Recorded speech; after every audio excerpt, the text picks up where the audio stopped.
Hello and welcome to the Metalheads podcast. My name is George. And Buke. This is Jay.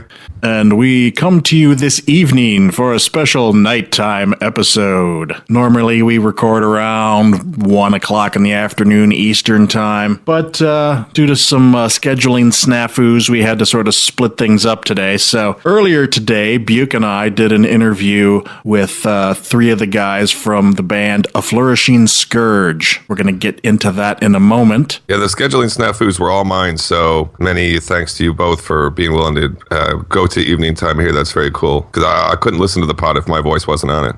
Neither could we. Well, Buke maybe. Buke could, yeah. So here we are. It's the night after Halloween, the day after the daylight savings time, making this night even later than it was yesterday. Is there anything better than falling back? No, I don't think so. It was great this morning, but tonight it's kind of hurting. Extra hour rules, man. Yeah. Yeah. Oh, okay, so you took advantage of it last night. Yeah. I was pretty late last night. And then I slept in this morning, but now the body's going, hey, it's kind of late. And then the clock's saying it's not as late as you think it is. So there's your trouble. All right. Well, why don't we just go ahead and jump right into the interview with A Flourishing Scourge, and then we'll just move on from there. So here you go. This is our interview with Ty, Andrew, and Kevin of A Flourishing Scourge. This week's featured band. This week's featured band. This week's featured band. Listen to this band. Hello and welcome to the Metalheads podcast. My name is George. This is Buke. And we are here today with several of the guys from A Flourishing Scourge. Would you guys like to, introduce yourselves and say what you do? Yeah, this is Ty. I'm the main vocalist, and I also play guitar. This is Kevin. I'm on bass. This is Andrew on guitars. Excellent. Gentlemen, let me first start off by saying it is an honor to have our first grunge band from Seattle join the podcast. Bringing it back. We're bringing it back. We're taking it back. Could you start us off with a little introduction, basically who you are, where you're from, how did you guys get together, and how long have you been together? Yeah, so it kind of started as a garage project between me and Josh. Josh is the one that couldn't be here today. And it grew from there. It started off just writing songs, mapping out drums, tinkering, recording, figuring out like who would sing, what the voice would be, what the song structures would be. And it kind of became more official when Kevin joined us. That was probably 2014, about a year ago now, actually. That's when we picked a name. We started to create a web presence and put songs online and start looking for other members and things like that. And then we finally found Andrew earlier this year, probably this spring time frame. And that's when we were able to actually go out and perform the songs in front of people. So we've really only been playing shows for just under 6 months, I'd say. So you guys are pretty fresh. Yeah, it's all very fresh. We just finished recording the first EP, which is our oldest batch of songs from probably from 2013, and we've been writing more material since then. So we've got a whole slew of new songs that we've been performing live, and we're getting ready to record in the near future. And that EP is called As Beauty Fades Away, which I believe was released in September? Yeah, that was early September. Is there any stories with the EP that you'd like to tell us about, or, just talk about it a little bit? Sure. We recorded, we produced it all in-house, actually. I've been building up slowly over the years some recording gear and stuff like that, so I'm into the production and all that sort of stuff. So we were able to rig up everything here and record it in our studio space, our practice space, and so that was an interesting experience. It's the first time I've actually sat down and tried to record an album start to finish, and we did have a timeline. We had kind of made some obligations around it. We had set up a couple of shows to support it, so we had to kind of work under a an amount of pressure like a studio environment would be, and so yeah, it was interesting to put all that together ourselves. Definitely, a lot goes into putting an album to disc. That's when you really have to make decisions about the song. You know what you're gonna eventually cut or keep or add or subtract, whatever it may be. That's when it really matters the most. You can make demos and play it live all you want, but once you commit it to disc, it's live for the world, and it's hard to change it at that point. So Yep. So that part's also kind of interesting. Ty, I want to give a nod to all you guys, you especially for setting it up and recording it on your own. Like we've mentioned on this podcast before, George and I and our guys who do join us, we live on like sites like Bandcamp. We're checking out albums daily, tens to hundreds a week. It's rare that we listen to something and within seconds of listening it, you're like, man, first off, this is recorded well. Really? Because it's still rare. And I say that also because it blows George and I away that you guys are doing this on your own in your own little studio, producing the sound that you guys have. For the people who haven't heard you guys, what you released as Beauty Fades Away is a 4-song EP. Was the decision all along just to get these 4 songs out, even though you said it's the oldest stuff, just to start to put your guys' name out there? Yeah, that was kind of the eventual decision. We have 2 batches of songs that were written kind of close together. So that was the first batch of songs. That was from when this was the original little project in the garage, just writing and tinkering, and so they kind of represented a period of time in my mind for the band and the sound that we were creating at that time. A year later, we started writing the next batch of songs. This was around the time Kevin joined, and we had we were in more of a practice cycle and things like that. And that batch of songs also was kind of cohesive together, and also I thought had kind of graduated in sound and structure from the original song. So I wanted to kind of slice those off in time, do our best version of those, and then put them out there. The one thing that, as people who listen to this podcast know, I am a big Opeth fan. I'm not saying that to lump you guys into being an Opeth clone, but when you have tracks that are like 8 minutes long, 7.5 minutes long, was it hard to say, man, I don't know if these really fit on the EP? I like the fact that it's a 4-song EP, but it's over half an hour worth of music. It's hard for me to write short, simple, structured songs. I like to let the music flow. We like to kind of just see where the song likes to go. And in fact, it's hard for me to cut them off at 8 minutes even, but I like to keep them.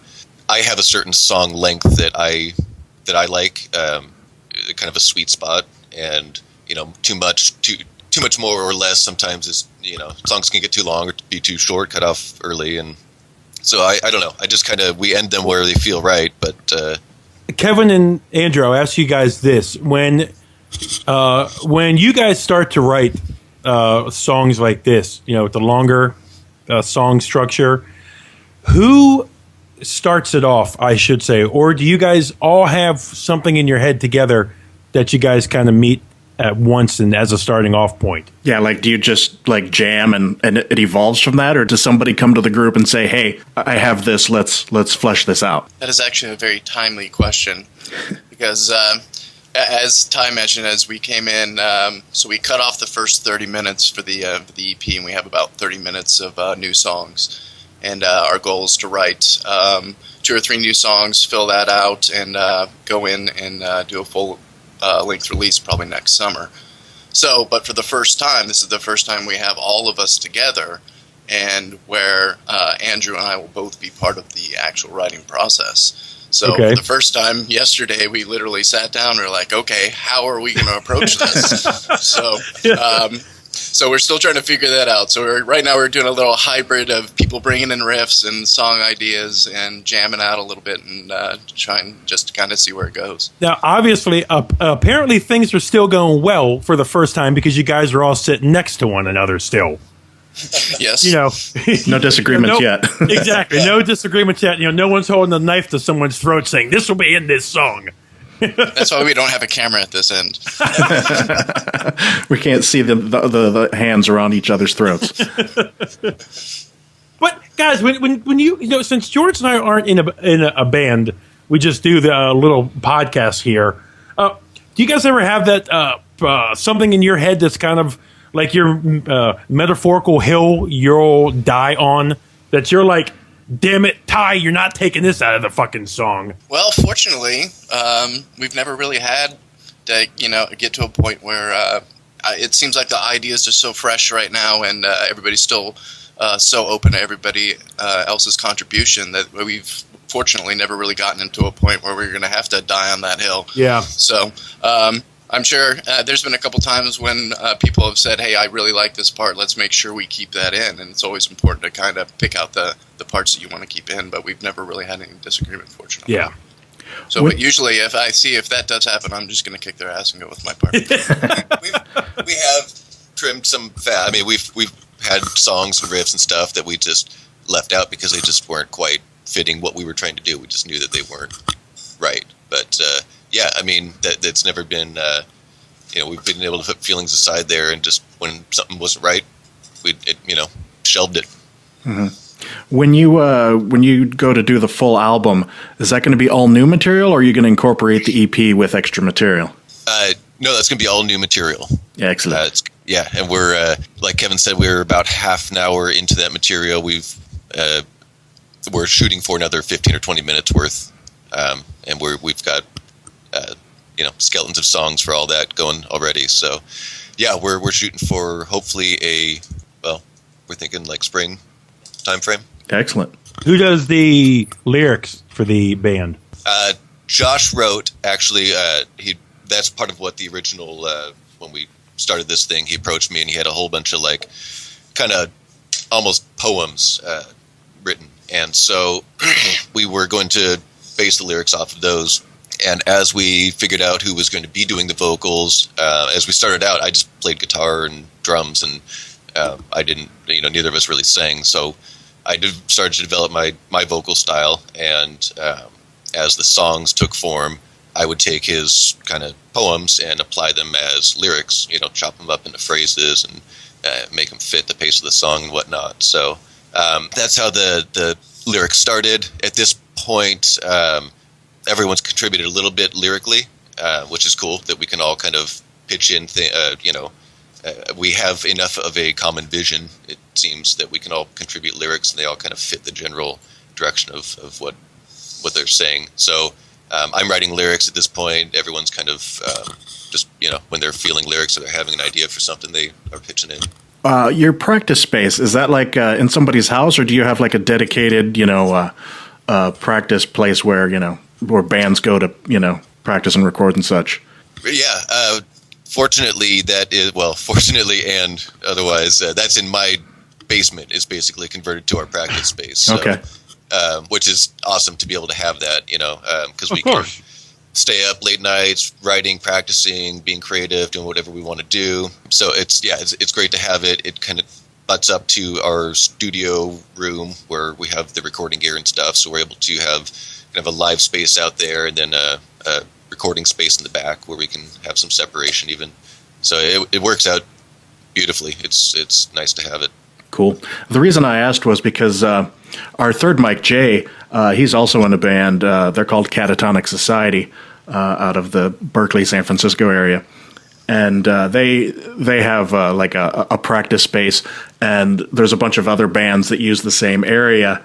And it's just kind of interesting, I think, to Buke and I, that there's sort of this camaraderie on the scene where these people are all sort of playing together. And this was going to lead to my question of, how's the metal scene in Seattle? And is there one? Because us here in the East Coast, growing up my whole life, you don't associate Seattle area at all with metal. Well, I do. I'm older. I you're predate older. that. I remember like Sanctuary and stuff like that. Well, yeah. So speaking of the current metal scene in Seattle, it exists there. I mean, there is one. We have had a hard time finding people that are doing exactly what we're trying to do. So, while it exists, it's been hard for us it's not very conducive for us at the moment. So we're reaching out. We're still trying to find, the bands that are trying to do what we're doing. But it's kind of it's a much more American sounding, metal scene here. A lot of the core metalcore type stuff, and it's just like we've played with a lot of good bands, and what they do, they're good at. But it's been kind of awkward bills that we've had to put together. It's a lot of like doom and sludge metal and stuff like that, which we all dig. Like we love that, but it's not exactly it contrasts with ours. Interestingly, I'd like to see more shows like that personally. When you go to we were talking about this on a previous episode, when you go to a show and it's all death metal or it's all black metal or it's all doom metal, you kind of, especially if there's like 5 to 7 bands on the bill, you're kind of burned out at the end of the show. Having something that mixes it up would actually be kind of nice, but apparently that doesn't happen a lot in the US. That's more of a European thing. Yeah, it's been a side effect of the fact that we can't actually find any bands that are sounding just like what we're doing. So it's interesting though. You're right. It does add some diversity to the bill. Especially for local shows. Not necessarily everyone is there to hear one particular band or style or sound. So you've got a pretty diverse audience a lot of the times. Anyway, so why not give them some diverse music? Exactly. Are you guys, it's no secret that, no one's going to be getting a private jet off of playing metal nowadays. Oh, what? Up. We just killed their dreams. Bubble burst. That's it. We're bursting bubbles on this podcast every week. Are you guys at a point in your life where, you can get a little exposure from the internet and you can maybe start to play maybe a West Coast tour? Maybe Midwest? Yeah, we're giving some thought to that. Basically, with the EP release, we consider that just kind of like a quote-unquote real band's album cycle. And we've just kind of done, just local gigs, kind of up and down Washington here for the last few months, kind of as like a touring cycle in support of that. So I think the idea now is to shut down for a little bit, write these songs, get in the studio, push out the album, and then we're starting to thinking about doing some West Coast stuff. Hopefully, maybe as soon as the summer or next fall.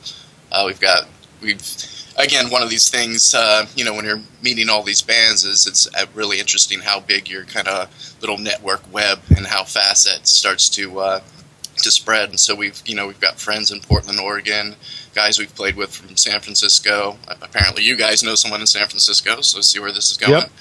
But Vancouver.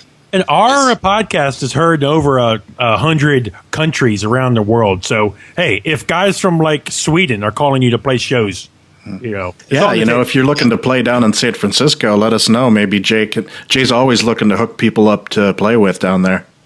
Yeah, and then that is exactly how the system works these days. It's really word of mouth, who you know, who can get you on a bill in some certain town and stuff like that. As you guys know, as you guys are carrying the metal flag forward here on your podcast, which we appreciate, but it's it's still very much in kind of an underground thing, which is why we love it, right? So, but we definitely, I think, if anything, we're a little bit frustrated at the lack of kind of solidarity among the metal bands in Seattle. It seems like on the East Coast, it seems like guys really tend to kind of band together, no pun intended, and kind of work through the system a little bit. And definitely you see that in Europe and places like that. But in West Coast, it's just kind of a really weird scene. Do you think that's... I'm sorry, go ahead, George. I was just going to say, Jay related a story to us that he may or may not disclose on the podcast later about a show that he had a night or two ago where there was just not bands just not getting along on a big bill. And so that sort of just reminded me of that when you said George, that. Yeah, Jay was... Jay was talking about one of those bills where you play with like 10 other bands, which seems to be common, he was saying now, for how they're booking shows. And basically bands weren't being very courteous to each other. Yeah, I don't feel like we've had that any direct discourtesy. Well, I don't know. It's hard to say. Yeah, but it hasn't felt very not a good camaraderie. Well, if you haven't had it yet, okay, well, you asshole piece of shit. Here you go. Yeah, there's your chance to blast somebody. No, we don't recommend that. But I was curious. I was actually just out in Seattle a couple months ago. Where's a good place to see a metal show in Seattle? There's a few good ones. Studio 7 gets a lot of national acts. They get basically everything there, as well as a lot of good local metal shows. El Corazon is the same. They get a lot of the. I saw that place. Touring. Yeah, so it depends on what you're looking for. Like if you want to see a national act or whatever, those are the places to go. Also, the Highline is a good one for local. They do a lot more like better known local type of a lot of black metal and stuff like that. What else we got around here? The Pneumos is good. That's kind of a mix. They got rock, metal, hard rock, everything there. There's some smaller ones. The Kraken, the Mix. It depends on how local you want to go and how gritty. There's some like converted house to venue type of place venues where it's just basically a big house party show, and so there's lots of good little places, and there's kind of a good underground black metal thing going here. Mm-hmm. Some of that kind of like lo-fi black metal resurgent stuff, a lot of cassette tapes and leather jackets and stuff, which is cool. Like so there is that scene, which also like we don't quite fit into with what we're doing, but I mean that does exist here, and that's cool. Are you guys all homegrown, or did anybody come from somewhere else and end up in Seattle? Ty, I'm from here primarily. I've kind of lived all around this area. I moved away for a few years, came back, but I would say that I'm homegrown, yeah. Well, Kevin? I actually grew up in Texas, and then I lived out in Hawaii for about 10 years and moved here about a year and a half ago. Is Dog the Bounty Hunter your hero? He is. He's all our hero, really. Okay, brah. Okay, brah. And then Andrew came from... Yeah, I'm originally from Florida on the East Coast. Lived in Virginia a little bit. And, okay. We're from Maryland. Yeah, we're in Virginia. Lived in Chesapeake and Fredericksburg area. Okay, that's not far. Yeah, so been out in Seattle for about 3.5, 4 years. As a group, what brought you guys together?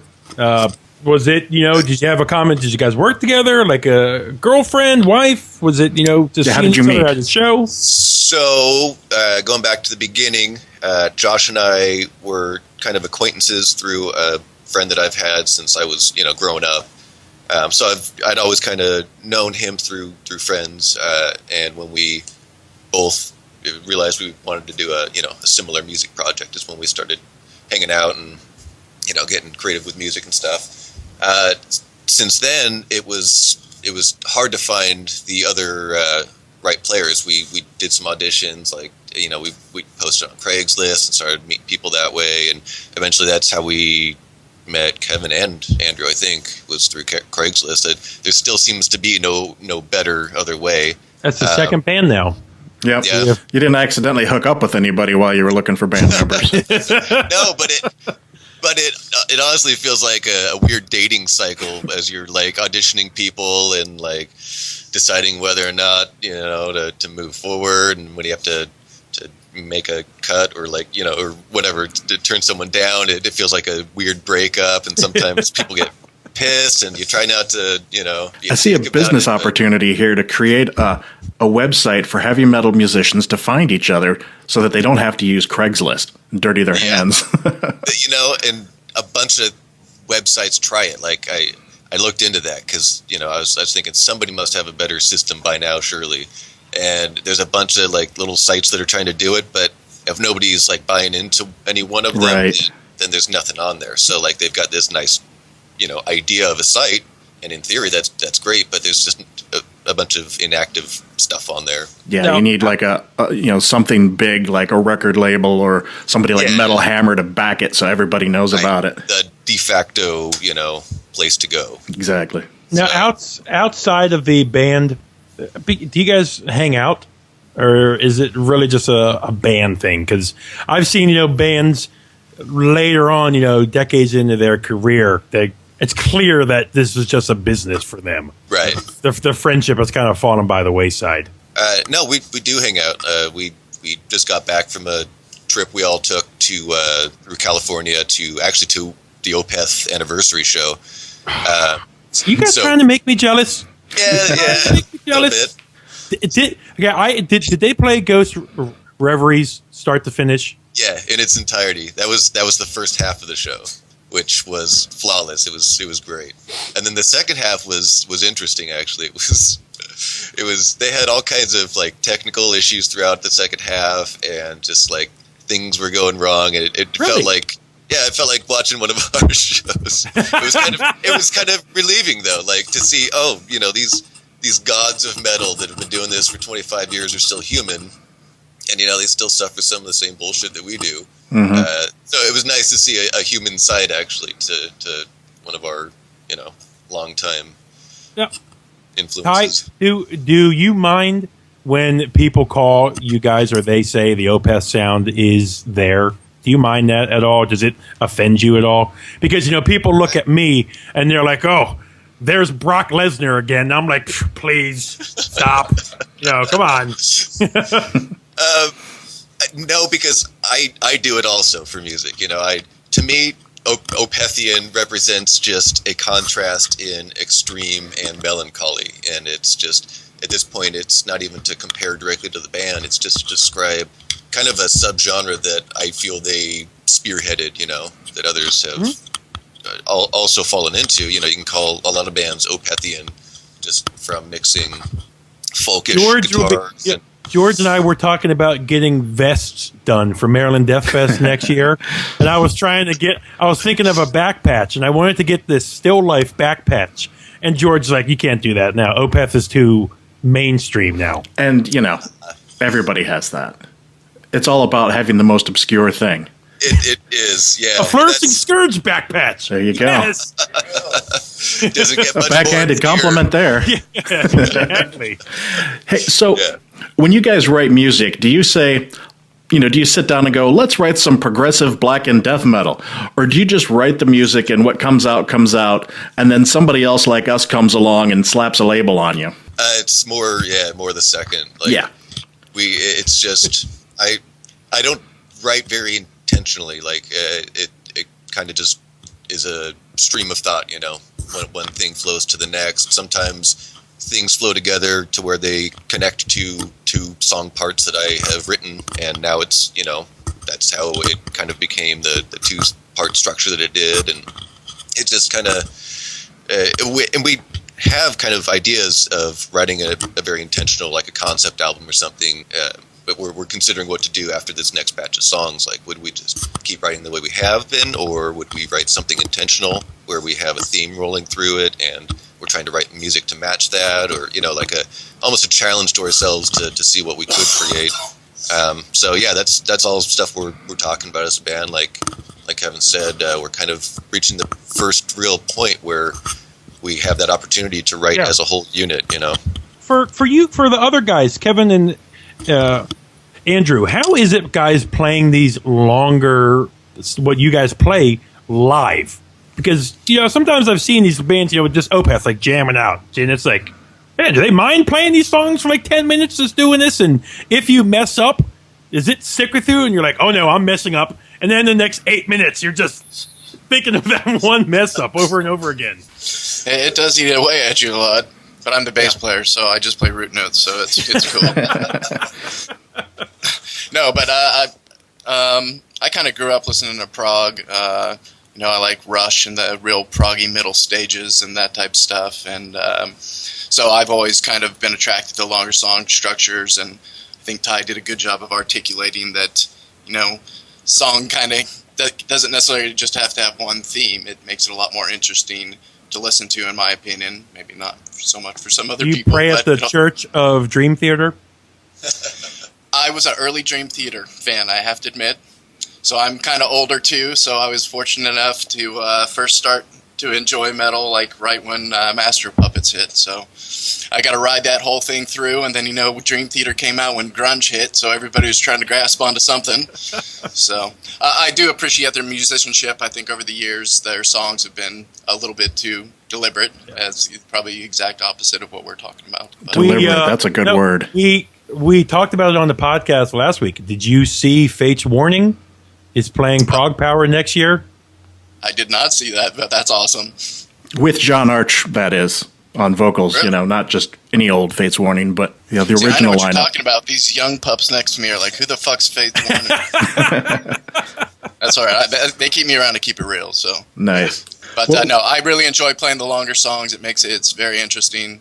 It's really nice to be able to kind of, keep that thread as you're kind of going through this little journey. Yeah. And that's how I kind of look at it, is I really have little stories I tell myself in my head about little parts that, how they kind of make me feel emotionally or, Now, whatever.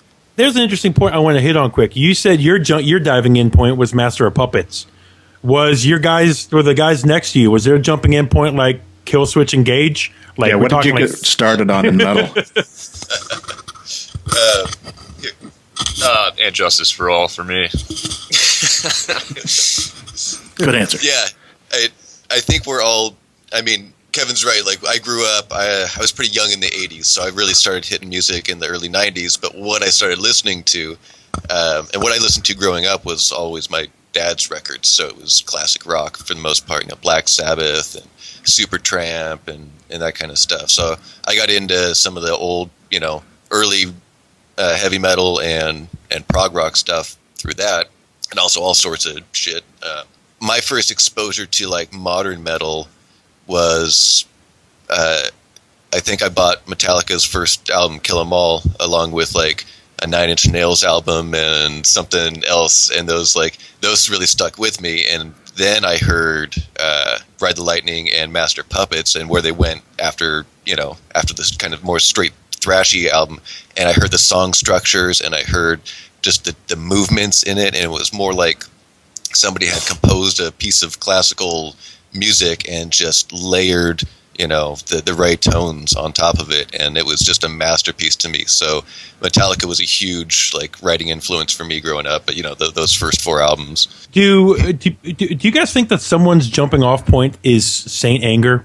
Oh, God, I hope not. I mean, if they're jumping off a bridge, maybe.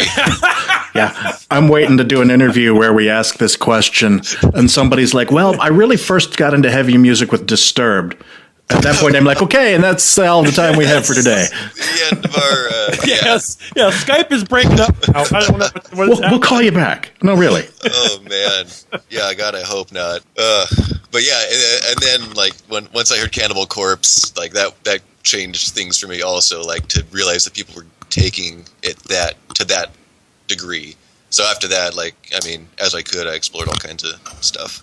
Yeah, being the old graybeard that I am, I had to really make a lot of changes over the years. I started off with the old 70s, early 80s metal, and then I was like, oh, what's this? Thrash? Okay. And then I had to go, oh, death metal. And what's that? That's okay. And then move on to black metal, and it's cool in a way to have seen all of this, but I know a lot of people that just sort of bailed out along the way because they just couldn't get into the next phase, so to speak. And it's cool, when people actually like more than one style. Yeah, I mean, it's been kind of an evolving genre. We were just talking about this the other day. It evolved into so many subgenres that you can't categorize anything as just metal anymore, because that doesn't mean anything. What kind of metal? And I don't know if to the untrained ear, if it all just sounds like metal still, like noise or whatever, but, as somebody that listens to metal now, there's so many subgenres. I don't necessarily like all metal anymore. It's not all quite the same thing. Yeah, it was part of why I asked you that question earlier about, your thoughts going into writing a song and what sort of style, because I've talked to a lot of bands and I've asked that question a few times just because I'm sort of suspecting that, bands don't really think about style beyond, it's metal and it's just what's coming out of us. It's really more the fans and the media that tend to slap these labels on, and they just become more increasingly complicated labels. as people like reviewers like myself who are trying to explain to people what this sounds like, and they have to slap on 4 different tags to sort of ballpark it. And it's not really fair to the music.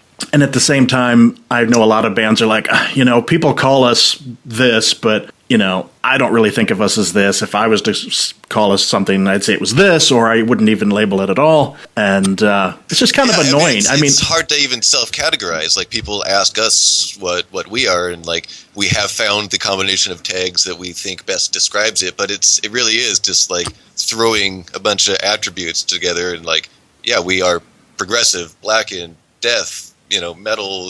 It's really, I don't know. Maybe it helps for the listeners so that they can kind of really hone in on what they want to hear without, sifting through all the other stuff. But you also know what though, guys? All these different music players that people like the Spotify's or the Pandora or like the Last FM or whatever. What do people do? They type in like Opeth radio, and similar bands come up. So unfortunately, you almost kind of have to plug yourself into other bands, not by choice. But then when you go and place a label on yourself, some kid on his computer in bumfuck wherever is like, oh, no, you're not that. This band is that. You're nothing like them. And so somebody's going to give you shit. And then you also get these guys who are like, nope, I'm hearing Orchid era with these guys, but I don't know. I'm not hearing Blackwater Park area. See, I think... Yeah. Which era Opeth are they? I think all this... I was just going to say, I think all this splitting hairs and just making more and more subgenres makes it harder for metal fans in general to be diverse, because they sort of pick their subgenre that they like and they stick with it. And, like I said, because I've come from across so many eras of metal, I like everything. Other than I don't really care for most new metal and like gent. Not a big fan of gent, but if it's good, it's good. And I don't care what the label is. I only use labels in basically a lazy attempt to describe music. As a reviewer, I should be saying, well, the guitars sound like this and the vocals sound like this, instead of just taking the easy way out and going, oh, it's progressive black death metal. Yeah. But I mean, like you say, it's kind of a necessary evil to be able to, at a high level, group music into buckets for people that can't appreciate all varieties of it. All right, well, we're getting ready to play you a song from A Flourishing Scourge. The first song we're going to play for you is called Infected. You guys want to talk about this song at all before we play it? Yeah, this was a riff that I had written a long time before it became this song, and it just kind of took form from there. This was one of the earlier songs we ever wrote. I think this was the third one we wrote. It's the opener of our EP, and I don't know. I guess that's all I've got for it. Our speaker, it sold me on it, so I'm assuming it'll sell our listeners. Yeah, lyrically themed. Well, I don't like to describe the lyrics. I like people to interpret the lyrics and take their own meaning from it. So I'll just let people. What's it mean, man? What's it mean? What's any of it mean? Yeah, exactly. All right, here you go. This is Infected from A Flourishing Scourge from As Beauty Fades Away.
Okay, that was the first part of our interview with A Flourishing Scourge, and that was their song Infected from their EP As Beauty Fades Away. I'll be looking forward to hearing it. I mean, there's no point in holding up some kind of weird fantasy here that this is happening in real time. Since the boys did the interview without me today, I haven't got to hear it, so I won't hear it till it posts, but I'm looking forward to it. Especially since I went and checked these guys out. So I knew their stuff. It's good stuff, too. I like it. Are they local? Which I guess you might have said in the interview. They're from Seattle. Okay, right on.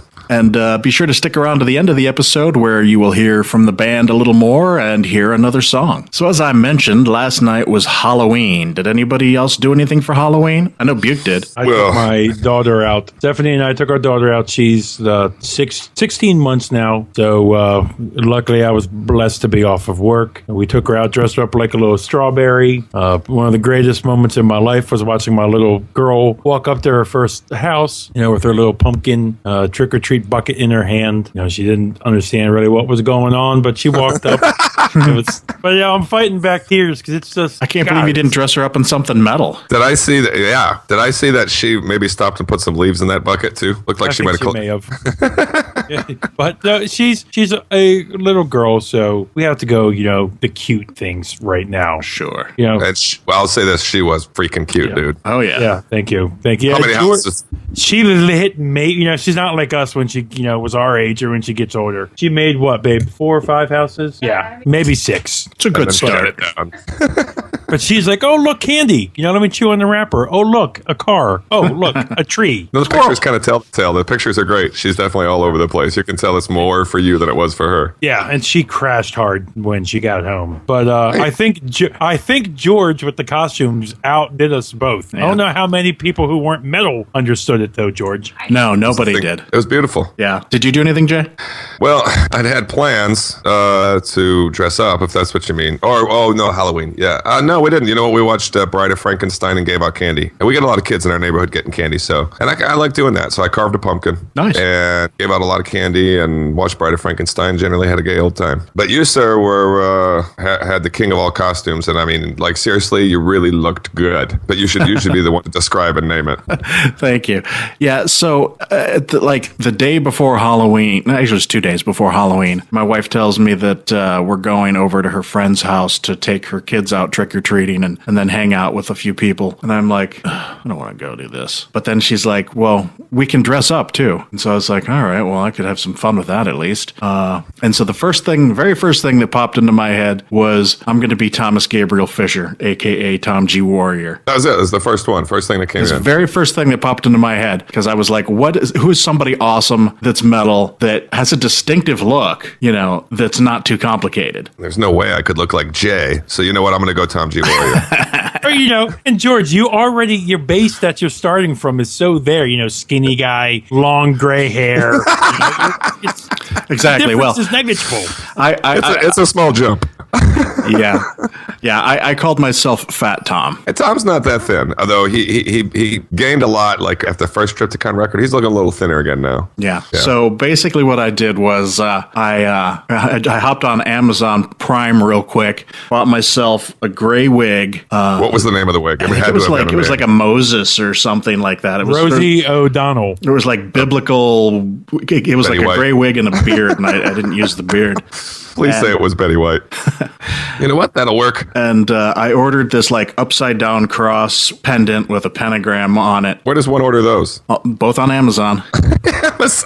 Yep, got them Amazon next day. And, I'm gonna look at the pull down menu. Is there like a satanic section there? I gotta go for that. I just searched on upside down cross pendant, and well played. I got that. So basically, to become Tom, I put on the gray wig. I put a black knit cap over top of it. I had put on the shirt that I'm still wearing, my Bathory shirt, this pendant, and then black face makeup around the eyes that just sort of looks like it's dripping down, like he kind of does when he's playing live these days. And I thought it was surprisingly effective, despite the fact that I have a beard, which he does not have, and my obvious excess weight. Well, people can judge for themselves because there are pages on our Facebook page, Metalheads Facebook page, and therefore on the feed on another news story we'll get to. But I thought But you look like him, dude. And I'm not joking. There was one picture in particular. It's the one where you're by yourself. Yeah. Barb's not in it. I got to say, regardless of what anybody else thought, which my mother-in-law actually painted my fingernails. We were in a hurry. We were stopping by to see them, and she painted my nails while we were sort of multitasking. And she thought she was pretty scary looking, and and my wife thought I was pretty scary looking. Regardless of who I was supposed to be, you were scary. Yeah, nobody knew who I was supposed to be, and I didn't expect that anyone would. This was more for myself and for you guys. Well, it would be nice if the guy at the 7-Eleven was like Tom G. Warrior. No way. Exactly. We just had a Frost was just in here too, man. You're just a little bit late, bro. That's too bad. Yeah, so you can see those pictures, like Jay said, up on the Facebook. It's on the Instagram, and if you're really desperate, I think Instagram copies it on Twitter as well. But yeah, it's kind of funny. Yeah, but hey, I do love the Halloween, by the way. Not that we didn't really whoop it up, but I like Halloween. Yeah, I like normally I don't do anything, which is odd. Of course, me being the asshole that I am, messing with my best friend, George sends me a picture of his progress, and I say he looks like Rosie O'Donnell. Yeah. No. The other one. Who did George say? And then was it your wife? Yeah, my wife said, "You look like the old lady from Goonies." And She's not wrong. I mean, yes. You know what I need to do? Maybe I'll do this tomorrow. Is put up a side by side of me, Tom, and the woman from Goonies, so we can see, which one is closer. Anyway, we have some other really big news. We mentioned this on the last episode. The new website is finally live. We are metalheads.com. It's gotten quite a facelift, and it's beautiful. And I'm the only one. I mean, George is not probably going to say that because George is the one who put it together. But it's nice, dude. It's nice. It's easy to navigate. Looks sharp. I mean, it's the little things that matter. It shows some good fonts, really cool banner images, so on and so forth. So, but anyway, the site looks great. And if I may be so bold too, we're both writing and putting stuff up there. George reviewed the new Iron Maiden record and the Mirror. We're gonna have to come to agreement on how to say that sooner or later. Mirror. Yeah, I heard her do an interview, and that was how it's pronounced. And I've got the Bellwitch review up there, as well as Cretus, and I just sent George a review for the new Monster Magnet. Yeah, but those will keep coming. We won't bother announcing those every week, but it's already filling up with content. So it's great. It looks great, dude. It looks great. You did a kick-ass job on it, George. Thanks. And so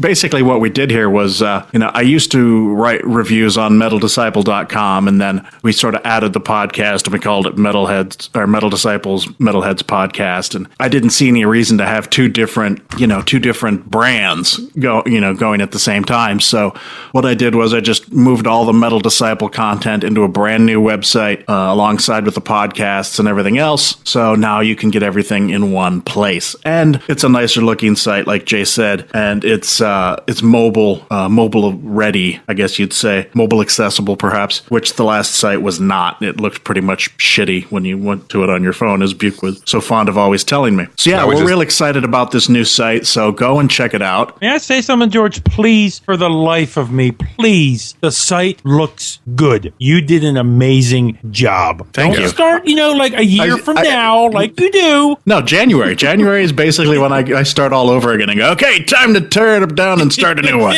Exactly. It looks good. Just get it coming. Well, the nice thing about this one is that, in theory, I could just swap out a template, put in a new style and not have to. The biggest problem, the thing that takes the longest is reloading like 400 reviews into a new site. Yeah. It takes for frickin' ever.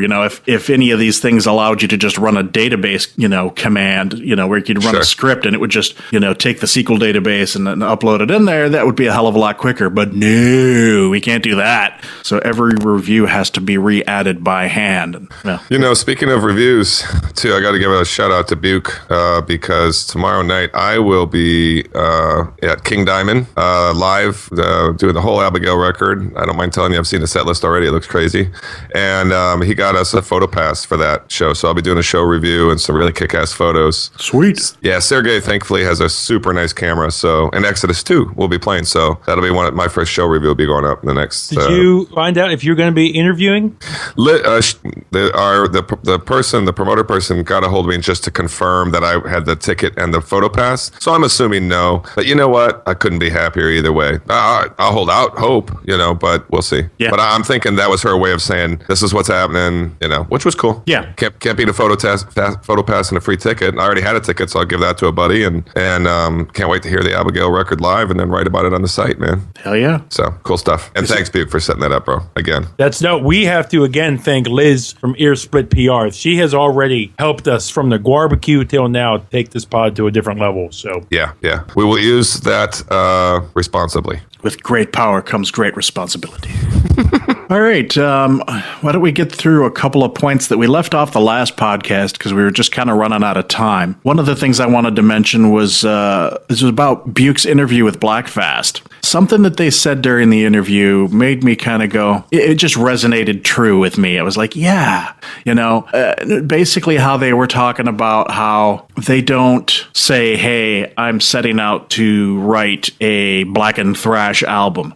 We just write music and this is what comes out and this is what it is. And, I talked about this a bit on the interview with A Flourishing Scourge. I've been noticing that a lot, that the bands that I like the most are the ones that aren't catering to a particular style. Yeah. The corporate rock bands and the wannabe second, generation bands that come along, like when Ghost came out and they were huge, suddenly you had this wave of retro doom bands and they were all, specifically writing music to that style. And so that's why it's not as good as the original thing where people are just doing what they're doing and that's what it sounds like. They're not, bands that are truly creating art aren't really thinking about what the style is. At some like Flourishing Scourge said, at some point they have to think about it in terms of trying to brand themselves and put themselves with other bands, but it's not something that they think about when they're creating music. No, certainly not. And go ahead. It just struck a chord with me, and I was like, yeah, that's how you determine not necessarily a good band. You can just create music and it sucks, but it's certainly an indicator of a more original style of music creation, I think. Yeah, I think so. And I think you can't, I think all of the bands who are that way would have really good, easy conversations with themselves, no matter what, amongst each other, no matter what subgenre they fell into. You know what I mean? Like they're guys that tend to like across the board. Like a lot of the bands that we play with here in the area, you can tell the only thing they listen to is Pantera and bands that sound like Pantera. You know what I mean? Like it is so obvious. Yeah. And I can't have an intelligent conversation with those dudes. Yeah. Nobody that is setting out to ape an existing style is going to do anything groundbreaking. No. It's the people that are just making music for the sake of making music that stumble upon new ideas and create the music that's pioneering and groundbreaking. And so that's the stuff I want to hear. I'm going to give myself a sales pitch here and say people should go read my Bell Witch review because it kind of talks about this a little bit. Just exactly this kind of thing, which is to just throw off all kind of notions of what's going on around you and get in your zone, man. Whatever you think sounds right. And that's how you pull off a record like that. Yep. Yeah. And many others besides. Another thing that I skipped over last time around was my sort of rather embarrassing revelation that there are actually two bands named Shining. I never knew this. I thought they were just incredibly prolific. There's actually there's a Shining from Norway and there's a Shining from Sweden, and they've met each other and they they're like cool with each other. They're like you don't need to change your name. I don't need to change my name. They each kind of do their own thing. There's I believe the Swedish version, which is the whole like suicidal black metal band, and I really love their new album this year. And then there's the Norwegian band who play what they call black jazz, which I don't hear a heck of a lot of jazz in there, but it's still pretty good too. So kind of feel dumb here that I never realized this, but they don't really, other than like a different logo, they don't really differentiate each other. So I just thought they put out a lot of music. Maybe it helps with their sales. Maybe they're like, you know what I mean? Like they'll be like, let's don't screw it up, man. Just everybody who thinks that they're buying our record is buying your record as well. Yeah, smart. Doubles the fan base. I'm going down with this. If you guys want to start a band called Catatonic Society over there, that'd be perfectly fine with me, dude. Yeah, good idea. Yeah, you could really sell your old stuff, George. Yeah, there we go. Crapatonic Society. Yeah. So I wanted to mention this app that I started using recently. I'm always looking for the latest and greatest music apps and any way that I can improve my music experience. And I found this. I use a Mac, so this is on my Mac and it's on my iPhone. I believe it's also available for PC, but it's called Vox, VOX. And I stumbled upon it because I was looking for a new FLAC player on my phone because the one I was using kept crashing, and when it would crash, I would have to reload all my music again. And so I was like, fuck that, let me try something else. And Vox is both an iPhone app and a desktop application. So you can play your music on the computer or you can play it on your phone. And I'd heard about them before, and in fact, I already had it installed, but sometime recently they came out with a new service called Loop. Now, the Vox app itself is free. The Loop service costs $4.99 a month or like $49 a year. And what that gives you is unlimited cloud space. They let you upload your entire music collection, however big that may be. Really? Take heed of that, Apple, and your fucking 25,000 songs in any format. So I can upload all my FLAC files to their server. And How much FLAC space you taking up these days? I haven't checked lately. Probably a couple terabytes. Damn, you're gonna shut that company down, bro. We made a promise we could not keep. Yep. And so you can stream it through your phone wherever you happen to be, as long as you have an internet connection. Now, I've had other apps that, made the same promise, and they haven't been real good. I'd go and try and play something and it would just hang. And I've been surprised. They must have some like really great buffering going on or something, but pretty much just about everywhere that I have been outside of my house, when I tried to play this music, it started almost instantly. Awesome. And pretty much did not hang up. The only times I ran into any issues were areas around town where I just never get internet, notorious places like over on the Buke Nose, like on the Target Home Depot side of town. There's never fucking any internet over there anyway, so you're not going to get anything regardless. But are you like 4G or 3G or what do you have? 4G. Okay. So yeah, just a 4G connection, and it's been working pretty amazingly. So I think I'm gonna re-up that. I did a month subscription just to see if it was worthwhile. I think I'm gonna re-up it because it's pretty badass. So dude, that's awesome, man. Whether you're doing FLAC or MP3 or whatever. What's that, Buke? Why? Where's the benefit of that over, let's say, like a Spotify? Well, the FLAC thing, man. I mean, it's my music. Oh, it's your music. Yeah, Spotify. I mean, yeah, Spotify may it's have basically your shit in the cloud. Yeah. Yeah, it's everything I want to hear. Spotify has maybe half of what I want to hear at best. What is the quality of Spotify exactly, Duke? Though 256K, not great. That's why I also have Tidal. No, Spotify on premium is 320. Oh, that's right. It went up. I'm sorry, but still, I'm getting FLAC quality. But still, and this is a great little discussion to have. I keep reading various things online, and they keep saying that our ears are not even on point enough to be able to tell the difference between 320 and FLAC. Right. Yeah, I keep hearing that, and I'm like, I'm deaf and have like ringing in my ears, and I can fucking hear it. So these people need to shut the fuck up because it's ridiculous. I hear it like plain as day. I can't even really take part in the argument that well, but because I don't even listen to any of the promos we get. And I'm just now getting some FLAC started with, for myself, which I can tell the difference between FLAC and my iTunes shit. I'll tell you that. Yeah. And that's obviously when I'm mobile. I mean, now honestly, when I'm at home, mostly I listen to vinyl these days. Yeah. And I can tell the difference in that, obviously, too. Yeah. Maybe you can't tell the. So it doesn't make a difference what it is. It's not going to sound. Oh, my car stereo bites too, dude. I use, I'm just talking like, with my Bose headphones and the old iPod or whatever I'm carrying. Yeah. Maybe if you're listening on Apple earbuds or laptop speakers, you can't tell the difference because, you're not you can't hear anything with that anyway. So, but, if you're an actual audiophile who listens with good speakers or good headphones, it's easy to hear the difference. Did you, how much did you say it was a month? $4.99 a month. Oh, dude, that's not bad. No, I'll probably do the yearly if I'm actually going to use it because it saves you $10. Okay. Oh, that's okay. Interesting. I'm gonna go look at it. I've always wanted a way to have all of my music collection available to me pretty much everywhere I want to be. And on the off chance that you don't have internet, like Spotify and Tidal and everything else, you can download it directly to your phone. You can say, download this locally to my phone so you can listen to it when you don't have internet. Gotcha. So cool. That's my pitch. That's a These pretty good people one. ought to be paying me. Hey, I like the way you think. Yeah. We're gonna find a way to make that shit happen. Yeah, get some endorsements. Yeah, you know what I like? Yoo-hoo chocolate drink. Puke doesn't Refreshing. look convinced. Still doesn't look convinced. He's having a stroke. Oh, he doesn't have his audio on. Yeah, you're muted, bro. You're muted, brah. I always do that, trying to be respectful. Sure. It's again me in my listening habits. While it's a cool service, we've said about this before. My job, I drive to and from religious listening to podcasts. I listen to a little bit of music at home, so it's a great service. This is what we've been looking for years, George. Mm-hmm. It just I don't know if I'll check it out honestly because it just doesn't fit my life right now. You're not OCD, obsessive compulsive, crazy person like I am. Yeah, and you're Spotify. You're a big Spotify guy Yeah, too. Which paying $9 a month for almost everything that we can fucking think of. yeah, no, it does. It fills the bill for you.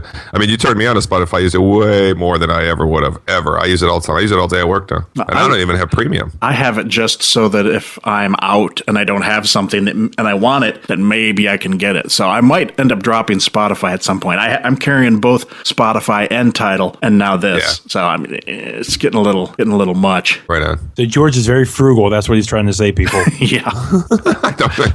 Yeah, well, if he is saying that, I think he's lying.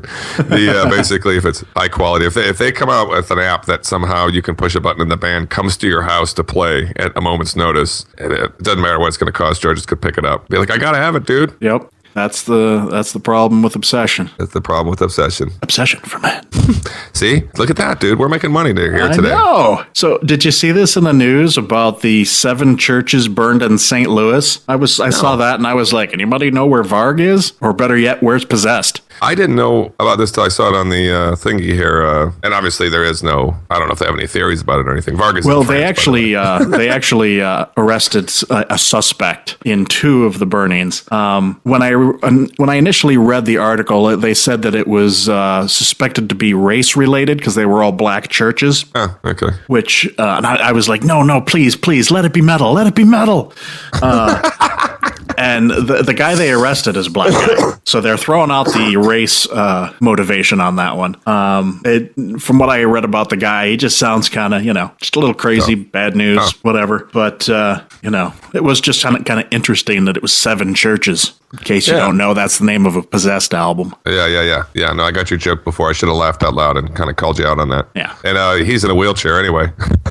Did you know that about him? Yeah. Now that you mentioned that, I remember hearing that. Yeah, he got shot in some random, I don't know if it was a carjacking or something, but it was after Possessed kind of went the way of the horse and buggy. And I mean, they're kind of back now, but he's the only one. The main guy, Jeff Picard is his name. Yeah, he got shot. He's in a wheelchair, poor son of a bitch. And he's, but he's still around and he does shows. I'm a little ashamed to say I can't think of the band. There's another band that's like, I'll look it up. That's like a thrash death band kind of thing. And their side project is to play the Possessed stuff with him singing. Nice. In his wheelchair. And they go over and they go over and do some of the festivals and all that stuff.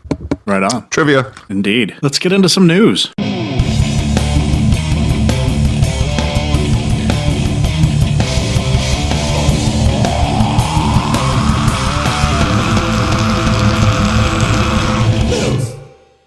I forgot about this. This is fucked up right here. I heard about this yesterday, and my wife came upstairs and found me literally crying at the computer. I saw this article, and this flashed me back to the station fire in Bucharest, Romania. So far, at least 27 people were killed and 180 injured at a heavy metal concert for the band Goodbye to Gravity. Apparently, First of all, I want to ask if either of you guys knew that band before this. No, I hadn't heard of them. Oh, okay, me either. I listened to a little bit of their music, and it was technically good. It wasn't my style, but it wasn't like some underground band. It was professionally produced. Yeah, it was professional. I mean, they had a professional video, the whole thing. Yeah, and unfortunately, both the band's guitar players were killed. And the singer has burns on 45% of his body. At the time that I read this, the bass player was either missing or in the hospital. I had conflicting information there. So, Jesus. So yeah, apparently the band's pyro caused it, and it's just like the station in Delaware, or Rhode Island, sorry. There was only one small door in and out, and people couldn't get out. And yeah, it was like an underground bunker type situation, I think, like a basement place. I was telling Buke, I remember all too well. I mean, this was a while back, the station fire, and it was not long after that I saw Opeth for the first time. And there used to be this club here called the Pound, Pound, and it was in this kind of one of the sort of shipping areas of San Francisco, like where warehouses and literally shipping like ships. And in this place, I went with a buddy, and the only thing I could think of through the whole show was the station fire, because it was so hot, so crowded, and so little, and one door. That stuff makes an impression on you, man. It's terrible. I had the same feeling. I mean, even till today, but particularly after the station fire, I'd go into shows with Buke, and I'm like looking for the exits, going, okay, if shit goes down, where am I going? Yeah, exactly. Because all these clubs, just like pretty much at least one visible exit. There may be something in the back you don't know about, but you know what? Pyro and clubs do not mix. No, and I never see pyro anymore. Who gives a shit about pyro? I mean, pyro is something that Iron Maiden does in an amphitheater or something. Yeah, it's not something you do inside. That's just stupid. Totally weird. So tragic. Yeah, I'll tell you this. I'm not gonna get into details for our listeners, but I've seen some horrific things in my life, and I have seen video that was filmed at the scene of a station fire, and it is the most horrific footage I have ever seen in my whole entire life. You mean of the victims and things like that? No, this was not like after photos. This is like guys taking out their cell phones as they're like leaving the fire, and just the sounds you hear of people trapped inside. It just scarred me for life. Yeah. So I cannot imagine how this must have been either of these fires. So yeah, how many people were killed in the station fire? Do you remember? Almost 100, if I'm correct. I'm I going to thought look it was at at least 100. Oh wow. Yeah, and I don't know. Wow. I wrote this number down yesterday. I'm sure that's probably gone up since yesterday. So 100 people.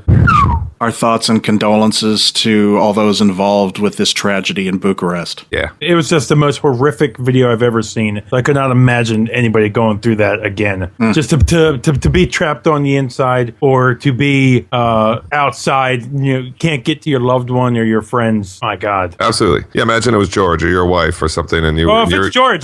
Sorry, George. Yeah, it's every man for himself, of course. But I didn't. Thanks. Yeah, but I mean, throw me the keys, George. I need to get home. You were my ride. I love George, but it is that classic. Hey, the grizzly bear is chasing us. I just gotta be faster than fucking George. Yeah, well, this reminds me, and I don't mean to make light here, but this does remind me of the first time I heard a Richard Pryor live album, and he talked about all the proper white people making their way to the exit, and he's like, I will eat through 20 people's assholes to get out of a burning theater. And I'm like, damn straight. Oh, sad. Yeah. All right, let's move on to some good news. Nope. Can't do that. The original bad news on this script was the fact that Frank Watkins, the former Obituary bassist, lost his battle with cancer recently as well. Sorry to hear it. Yeah, I found out about that. I was on Facebook, and I guess it hadn't broken on like Blabbermouth or anything yet. But James Murphy, guitar player and now a producer, who of course was on Obituary's Cause of Death.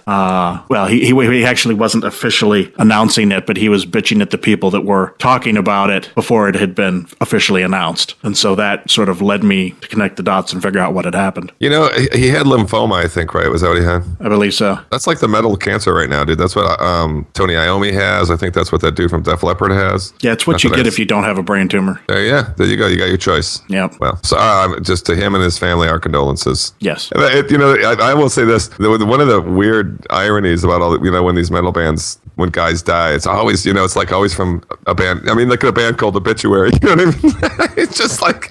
It's like when Chuck died. His band's name was Death. Who couldn't see that one coming? You know what? It's when anybody dies, it's sad because there's somebody out there who loves them and cares about them. Exactly. Yeah. And there's I went and read about him too, and he seemed like a nice guy, by the way. Yeah, he was actually playing bass with Gorgoroth, I believe. He was. That's right. And he'd beaten this once. He was in remission. Right. So came back on him and smack. All right, moving on. This one kind of bummed me out. I guess it's not happy, but it's not as bad as people dying. Dee Snider sold the rights to the Twisted Sister catalog. I'm guessing he made a buttload of money, and now we'll be seeing Twisted Sister music in car commercials and shit like that. Yeah, We'd already been seeing Yeah. We're Not Gonna Take It in some commercials. I'm sure that's going to increase. I'm no financial wizard, and you know I like Twisted Sister. But if I was the businessman on the end of this, I would have bought that shit. And all I mean is like that. We're not talking about a huge future here. I mean, You don't need the whole catalog. Yeah, you're right. You need one song. You know. Yeah, maybe two. I Want to Rock. It was probably like, we're going to give you, we're not going to take it for $10 million, and I'm going to throw in the rest of the song. Yeah. Yeah. How do you feel about that, George? Just on a kind of like moral standpoint. Well, I mean, great for D. I love D no matter what. If he felt he needed the money for that, or I don't know what his purpose was in doing that. Whether he was doing it because he needed money, or maybe he wanted to support a charity. I have no idea. I doubt he needs the money, and I'll just tell you right now, I don't give a shit. The truth is that the idea, the notoriety, and all that will always belong to him. And so, you know what? If he got a good paycheck out of it, good for him. Yeah. I'm not going to knock him, but it was just sort of, it was a little disappointing, and to hear anybody give up their rights to these things. So yeah, and there are more people in rock and metal have done it than you probably know. I remember when Ace Frehley from Kiss sold his music rights a while back. Actually, he bought him after the reunion was successful. He bought his back, but a lot of guys do that. This was why, by the way, a lot of guys were re-recording albums a little while back. I don't know if you remember, like Kiss went back and re-recorded a bunch of old hits, and they only did it because if those other songs were on commercials, they weren't really getting the money. Yeah. So then they recorded versions that they could put on commercials, which I haven't heard on any commercials, mind you. Right. Yeah, I actually wrote an article a couple years ago, last year before, called "The Defilement and Ruination of Heavy Metal Classics" or something to that effect. It's on the under the editorial section on the news site if you want to go look at it. And I do. Basically, me poo-pooing the practice of bands re-recording albums, that have already come out. And just because I'm like, I don't want to hear it. Twisted Sister redid Stay Hungry. The thing that instigated me writing this article was Manowar re-recording Battle Hymns. Yet I have to take into consideration what you just said is that a lot of these early metal classics, the bands don't own the rights. Yeah. And so for them to make any money off of these songs, they have to re-record them. And so I can't knock a band that needs money trying to make a buck off the music that technically should be theirs. Even though I don't believe for a second anybody's playing those. Right. Like seriously. I mean, like if you were going to do Kiss in a commercial, you wouldn't be like, yeah, we'll take the new one. No, but even just the royalties, Oh, gotcha. Those early recordings, they may have never been recouped. Gotcha. And so what they're doing now is they have the name of the band and, the ability to get this stuff out there based on that reputation. And so they're re-recording these songs and re-releasing them in the hopes people will buy them. And, pretty much the majority of those royalties will then go to them. So like I said, I can understand why they're doing it, but I'm still probably not going to buy it and listen to it because it's a little weird to me to hear a brand new recording of a song where I know all the little nuances. I know that kick. I know that, that little noise, and so it just doesn't work for me, but I understand why they do it. I never even listened to that Stay Hungry re-recording. I tried to once and it was just weird. I was like, this is not the album. What's the point? Yeah. Well, are you ready to see Buke get excited? Yeah, he's been awfully quiet, so I kind of need a little bit of something here. Hey, right. Because a lot of these topics you guys are talking about, Riz, I just haven't had a say. So juice them up. You're talking about the new website and you're talking about writing stuff. I'm never going to write anything because my daughter banging on the keyboard, would be a better review than me. Well, why don't you take this one then? So this is the story that probably I was most excited about since we did the podcast last. Eddie, who is now the frontman of Suicide Silence, it was announced this week that he has joined the boys with All Shall Perish, his former group, and they are working on new material. Some people want to put them in the whole metalcore category. I don't personally agree with that. Awaken the Dreamers is one of my favorite albums to come out of the last 10 so years. So this story has me really excited. It'll be interesting to see what they can do with it. I saw these guys once at, I believe it was a Mayhem Fest. So if I get anything new from them and then touring again, I'd be really happy. I'm excited for you. And I'm intrigued because I don't know. I honestly don't know these guys, but I'll check out that record that you just called. What was it called, dude? It's Awaken the Dreamers. Okay, I'll check it out just because you obviously like it so much. Yeah, this is one of those bands. I mean, I don't dislike it. I get it. It is a good record. It's just not the sort of thing that I reach for. It's not your wheelhouse. But there not are my guys wheelhouse. in the metal scene like Rob Halford, Newstead. Well, a couple guys were really high on this album when it came out. Oh, well, that goes somewhere. That says something. So I like it when I can hear about something and go, oh, Buke's going to be excited about that. Which I know he does the same thing. He's like, oh, George is going to be excited about that. Yeah, of course, yeah. Like this next story for you, George. Isan has apparently completed work on a new album. There's no release date yet. They just said it'll be coming out soon. So I'm definitely looking forward to that. Yeah, I'll check it out. Of course I will. Is Let's get Emperor back together, though. George, does he has 2 albums done solo? No, he's got like 5 albums. Okay. least. I don't know. It's only There's Adversary, Angel, Aramita, that last one that I couldn't pronounce. So at least 4. are any Emperor members with him? I don't believe so. Yeah, no, I don't think so. There might be a guest spot on something or something. I Yeah, don't think maybe. so. But yeah, definitely looking forward to that. So Anthrax just released a lyric video for their new song Evil Twin, which is going to be on their new album coming out early next year. And we just heard that new album's going to be called For All Kings. Did anybody listen to this song? No. Did you? Yeah, unfortunately. Oh, no. I'm sorry to hear it. I gotta say, I thought it was complete shit.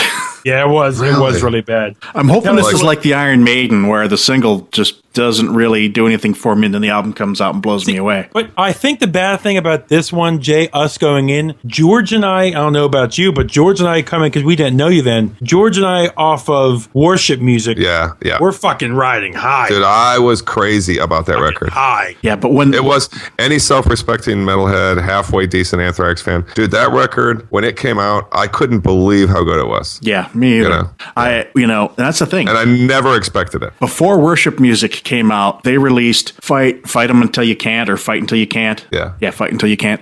And that was fucking awesome. I was like, oh my God. And it set the tone for the whole new album. And now this song, I just don't, I understand there's like a message to it, but I think the song kind of got lost in the message because it's just not that interesting. They're almost famous for that, dude. Every time Anthrax gets a little steam behind them, they just fuck it up, dude. And I mean in every sense of the word. They've had tours that have gone that way. They've had records. They'll make a good record, then they make a shitty record. They make a good record, then they fire the lead singer. Just one thing after another with these guys. I think they must be hard to get along with, a bunch of dudes. But I don't know. I am really sorry to hear that because that was one of the best records of that year. Oh, definitely. Yeah. Give it a listen, see what you think. Maybe maybe by next episode we'll have something more to talk about. Yeah, but I'm disinclined to think I'm going to think anything different than you two boys. I mean, Well, it happened with Maiden. You were right on that one. True enough. So you never know. Okay, good point. Point taken. So Guar, as they are prone to do, have released another cover song for the AV Club. This time they covered Cyndi Lauper's She Bop. I gave that a listen. I don't know if you guys heard this at all. I have. I love it. It's good. I'm not. I like it. It's not. I actually am a fan of Cyndi Lauper, coming from the '80s, and it's an okay song, but it didn't do a heck of a lot for me with Guar doing it. I mean, it was cool. Their last AV Club was way better. Yeah, but what did do it for me was the fact that they transitioned from She Bop into the Ramones' Blitzkrieg Bop. Yeah. So it's like they just sort of like, they are like blah, blah, blah, blah, She Bop, and then they just, boom, took right off into Blitzkrieg Bop, and that was awesome. It reminds me a little bit of the Trollfest did a cover of Toxic by Britney Spears. Okay. It's good. Yeah, it did a really good job with it. I mean, it's totally metalified, but yeah, I went and listened to this one. George put it on the script. You know what? I'm just so happy they have the sense of humor they do. And I'm glad that the AV Club gets it. You know what I mean? That they would be smart enough to ask them to come on. You guys remember when Odorous was like on CNN for a while? Yeah, when he was doing that, like, the sports Actually stuff. died. Fox Red Eye. Yeah. Yeah, that was cool. That was awesome. I think their AV Club performance of Kansas Carry On My Wayward Son is their best. Oh yeah, that's what started this whole thing, and they were really sort of making a comeback based on that. And then of course, he died, so Oh, he actually I haven't died? listened to that one. yeah. Yeah, didn't you hear Dave Brocky's dead? Sorry to tell you. Sorry to break the news. Yeah, still the weirdest interview we've ever done. Oh yeah, with Beefcake. And it's funny I thought because you were going to you interviewed Dave Brocky. no, I wish. Oh, we interviewed his ashes after George grabbed him. Yeah, I can go upstairs and get some if you want.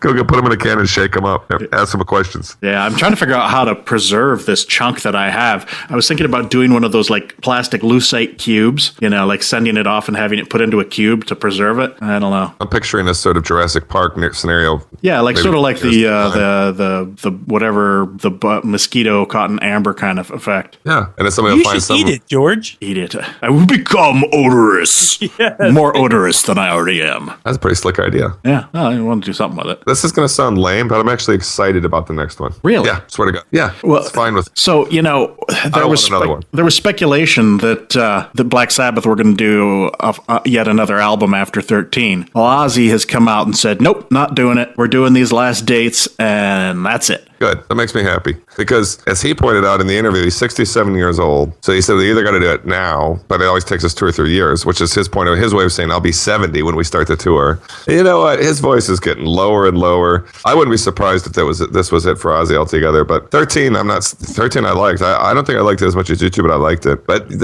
I would rather see Tony Iommi do a record with a younger, sprightly singer or something. You know what I mean? Like he's done so many cool side projects. Well, Ozzy did say that once they're done with this tour, he's going to do another solo album. Yeah, well, or he said he was going to do his solo stuff, whether that means just touring or supposedly he was recording an working on album. some sort of concept record or something.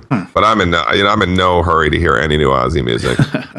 I couldn't care less. And I just mean because truly, there's a man who's past his prime. Yeah. And But I know I'm despite being a that, dick, but myself and our friends Will and John shelled out $173 a piece to get tickets for the final Washington, D.C. appearance of Black Sabbath next August. right on. So, whether it sounds shitty like it did last time, we're at least going to be there to see the one final turd.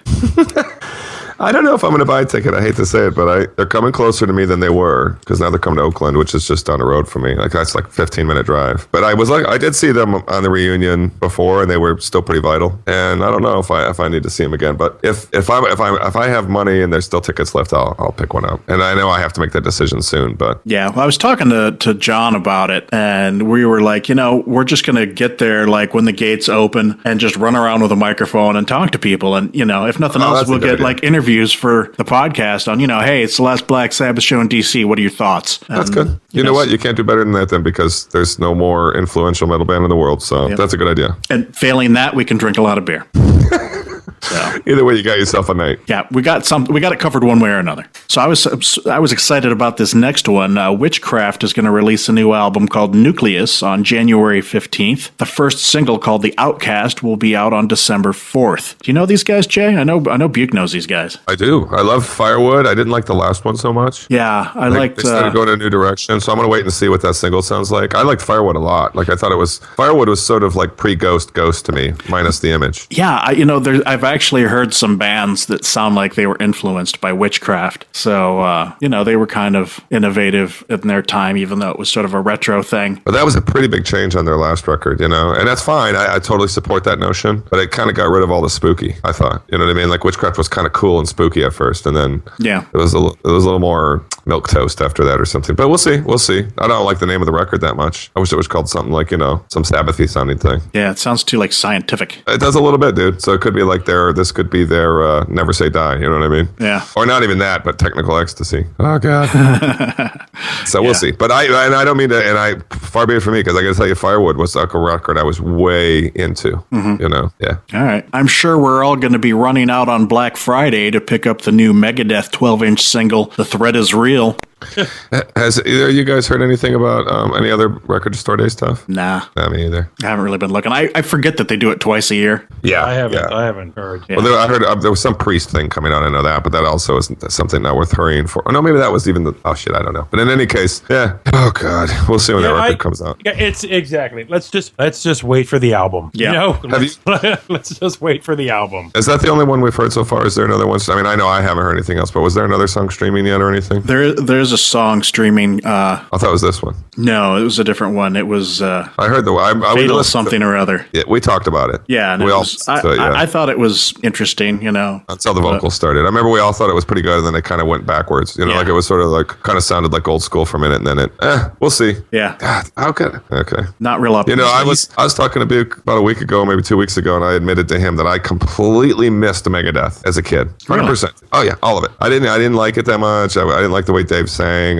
If I had heard Rest in Peace in a timely fashion, that would have got me into the band. Yeah. But I didn't think like Peace Sells was amazing or anything like that. I bought the first one, and it just didn't equal the rest of the stuff that I liked at that time. Yeah, Killing Is My Business never really did much for me. Other than the Nancy Sinatra cover, I was like, meh. It's okay. And the interesting fact that one of the songs sounds kind of like a Metallica song because they both did it. But well, now I totally get it, dude. But it was only in the last. I think the first one that I heard that I liked was like Euthanasia, maybe, or was maybe even the one after that. That was like I missed all of that of Megadeth, dude. They were almost kind of done by the time I got into them. Wow. Yeah, totally willing to admit that. That's surprising. And now I get it. Now I hold them in such high regard. It's ridiculous. And I agree that Rest in Peace is one of the greats. I've got a lot of favorite songs on a lot of different records. But no, just they walked right by me, and I didn't get on that bus. Yep. So that was my confession.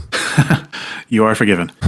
So the winner of the Burning All Your Bridges Award for 2015 goes to Rob Dukes, who was quoted as saying, "Fuck those douchebags," about his former bandmates in Exodus. Sounds like somebody is not real happy that he got booted from the band. But what are you going to do? They want to bring back the original singer. I think everybody, I'm sure Ripper, when they brought back Rob Halford, wasn't real thrilled about it, but you got to understand it. I agree, I totally agree with you, George, except to say that he's not truly the original singer, which I know you know. Of course. But, all politics aside, I like Rob Dukes better than Zetro. I think the records they made with him were better. I like Shovel-Headed Kill Machine is like my favorite modern Exodus record, and Rob Dukes is on that.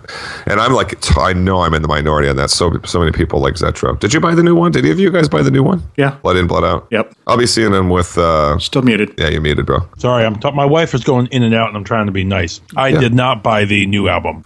Well, I'll be seeing him tomorrow night, as a matter of fact. But I know he kind of tried to get some stuff going post-Exodus, and my guess is right about now is when it's not really panning out. Yeah. So Rob Dukes is probably looking at, his next job type deal, and by that I mean like carpentry. Yep. So yeah. So gonna tell you where the hoses are at Home Depot. Kind of, dude. But I think and it does sound. I will say this too in his defense. It sounds like that Zetro is really a changed man. Apparently he was a real prick when he was in Exodus last time, and now he's just loving it, loving being back. Yeah, that's what he was saying. That he wasn't really easy to be around. Easy to be around. Did I ever tell you the story about how one of my missed opportunities? Yeah, when the first Hatred album came out, I lost my mind because I'm a big Zetro fan, and I wrote a good review of the album, and apparently he read it because about 6 months before he rejoined Exodus, I got an email from his publicist saying Steve Souza would like to request to do an interview with you. Oh, dude! And what did you? How come you didn't? I didn't. I wasn't. We weren't in any way set up to do interviews at that time. Oh, okay. And so I'm like, the best I could have done was like emailed him some questions or something. And so while I was running around like a headless chicken trying to think of some way to make it work and to not like shit myself over the prospect of it, time passed and I realized I sort of like missed my window to get back to them. And so that's one of my kick myself in the ass moments that every time I think about it, I'm like, damn it. I don't think you waited too long. Cash that check now, bro. Yeah. I'm going to go find that email and see if you still got the same publicist. Yep. Can I just mention something you just mentioned? And that was, you mentioned the name of Ripper Owens. Very quickly. Tonight, this episode, of course, won't be heard tonight by people listening, but if you have DVR functions or if you watch the show Bar Rescue, Ripper's Rock Bar is going to be featured on Spike TV's Bar Rescue tonight. I hope they rescue it. I hope so, too. Because I did hear it wasn't doing so good. There was a story about that a while back. Yeah, I saw that too, Buke. I thought that was hilarious. I saw a picture of him looking a little chubbier than usual. Oh, yeah. We need to get Tim back in a band, dude. A good one. Yeah. I reached out to him for an interview for the pod. I never heard from anybody. I reached out to him. He's probably got a publicist who handles that shit for him or something. Or maybe he doesn't now. Maybe Tim gave up. He might have, dude. He might have been like, screw this, You're just, screw these guys. Who are these guys? He said so. Good point. Metalheads. Metal dickheads. That's right.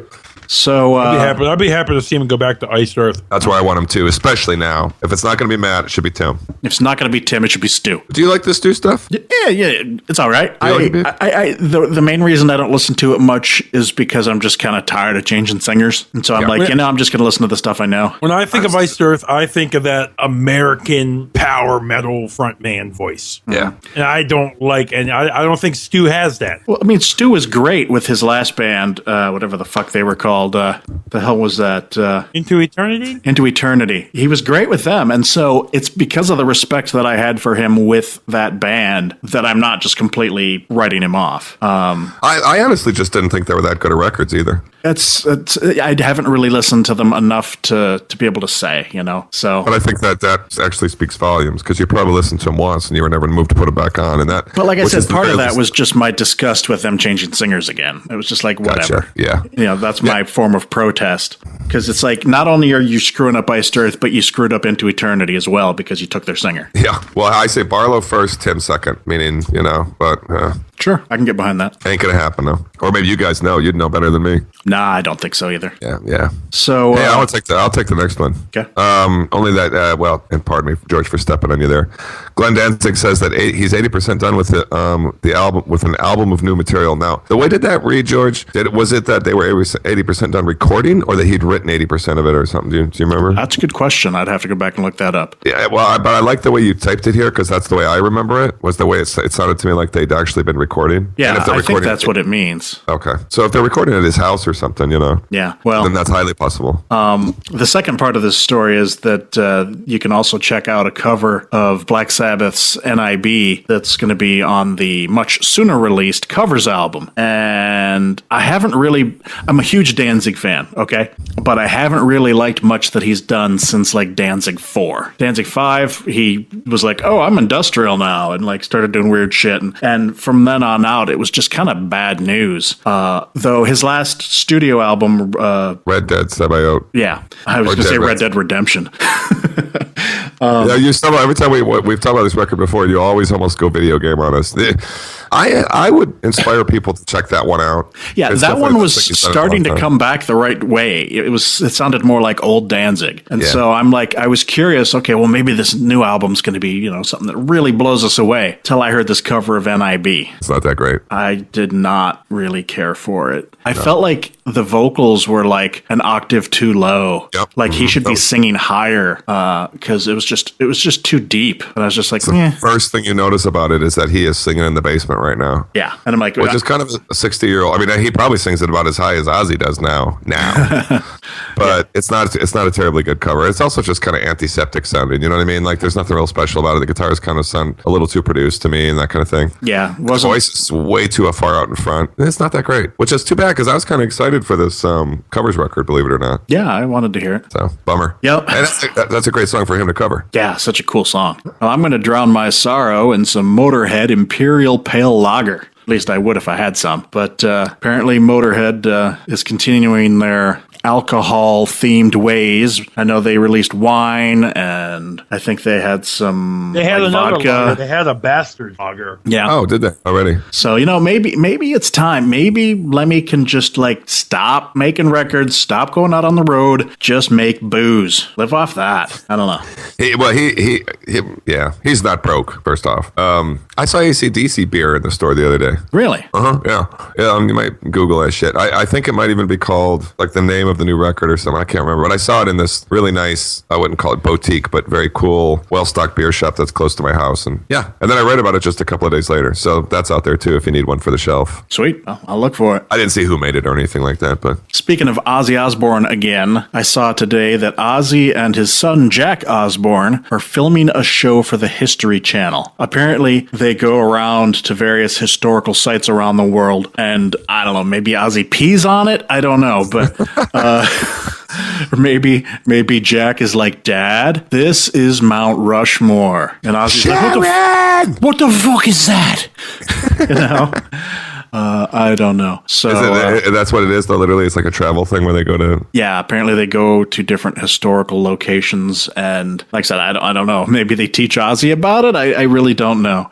Please let it be a comedy show. Oh, that would be so great if that is what they did. Basically, Ozzy fucks shit up. Yeah, so I might watch this. He is almost 70. Just to bring that back again. We just talked. Man is pushing 70 years old. And, Maybe 67. and barely acts like an 80-year-old.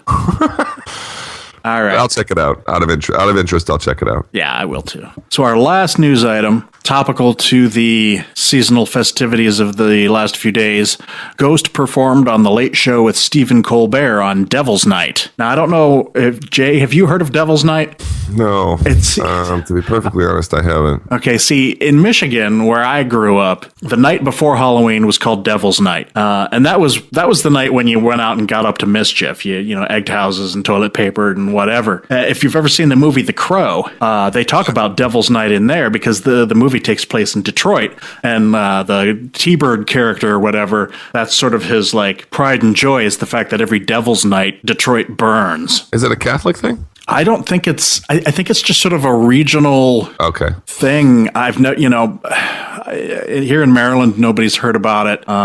So I'm guessing it's just a sort of a regional, mythology sort of thing that. Did he refer to it on the show? No, I called it Devil's Night because okay, gotcha. It's the night before Halloween. And, did you watch it? I did watch it, and I thought it was pretty good. They sang Cerise. And did you see it, Buke? Did you watch it? Or I watched. I did watch it. It was cool. They kind of had like a visual effects on the camera. It was real dark. Yeah, the footage was grainy. Yeah, it was grainy footage, and the way the lighting is, the inverted crosses on Papa were really popping. And they had people from the crowd kind of like drawn like zombie kind of walk up to the stage. Yeah, they were like people planted, and they came up to the stage and sort of did like a fake. What do you call that when the churches when like somebody you smack them on the forehead and they fall down and they're caught by a group of people. You're saved. Yeah. They did that in tongues and or moved by the spirit or whatever. I don't even know what you would call that. Exactly, like speaking in tongues and shit like that. And so I was like, that's pretty cool. The fact that it had to be on Devil's Night or the night before Halloween is the only way that I'm sure they got on there. But whenever you come over to George's house with a podcast, George takes the mic and goes, "Free," or something like that. Let the demons be gone. Jesus be gone. You make a good point, though, George. I like that about that ghost that had to be Devil's Nights. It's like the guy who did the song "The Monster Mash." He was really busy for like 2 weeks out of every year. You know what I mean? Yeah, that was it. This is my moment. Yep. All right, let's move on to new releases. This week's new releases, here they are. Spend your hard-earned money now. In alphabetical order, by the way. Are they always in alphabetical order? They usually are, yeah. George, this third one, once you get to it, I don't know. I know you're high on it. Just let me say screw you in advance. The first new release, I haven't actually given it too much of a listen yet, but it is out, so I want to mention it. It's the new Abigail Williams album, The Accuser. I've heard some good things about it. I listened to a couple songs off it, but it didn't really grab me. It was just sort of typical black metal to me. Yeah. Not necessarily bad, just not out of the ordinary. So I didn't get too deep into that one yet. All their stuff has been like that to me. Yeah. It's just like I'll look if I'm walking by, but I'm not going to run in the store, kind of thing. Yeah. Another one. Next up, we have the new album from Abysmal Grief, Strange Rites of Evil. These guys are a doom band. I believe they're from Italy. They've got a number of albums out. They're kind of a traditional doom, but the vocals are a little weird. I'm not sure how else to describe them as just very traditional, though. Musically, it's very traditional doom. The vocals, they're just kind of interesting. I would say theatrical. Theatrical is probably a good way. Yeah, it's not bad. I like some of their stuff. Some of it's a little weird, so you just kind of got to listen to it and see if it's your cup of tea. Define traditional. What do you mean? I mean like Candlemass kind of music. Bell's Porter. That's what my cup of tea is that I'm drinking right now. Bell's Porter. But is it very slow? Very like when you think of it, like the a lot of power chords starting out. Big like heavy literally chords. like older Candlemass stuff like that. Yeah. Older Cathedral. Yeah. Okay. All right. Well, you did good then. Yeah, I get it. I haven't heard it. Is it one of the promos floating around? I believe I did just get that. Yeah, I should probably put that in the box. Meh. If you're not moved by it, I would say don't bother. But I probably won't go back to it. yeah. Speaking of Candlemass, I am just losing my mind over the new Avatarium album, The Girl with the Raven Mask. I'm not sure who liked the last album. I know somebody I spoke with liked the last album, and I thought the last album was good.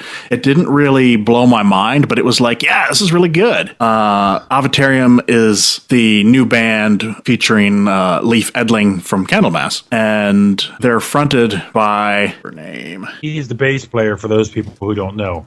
And they're fronted by the singer Jenny Ann Smith. So American. it's a female-fronted doom band, if you have to make that distinction. Is she from America? Sorry. Yeah. I'm just kidding. How old is she while you're at it, George?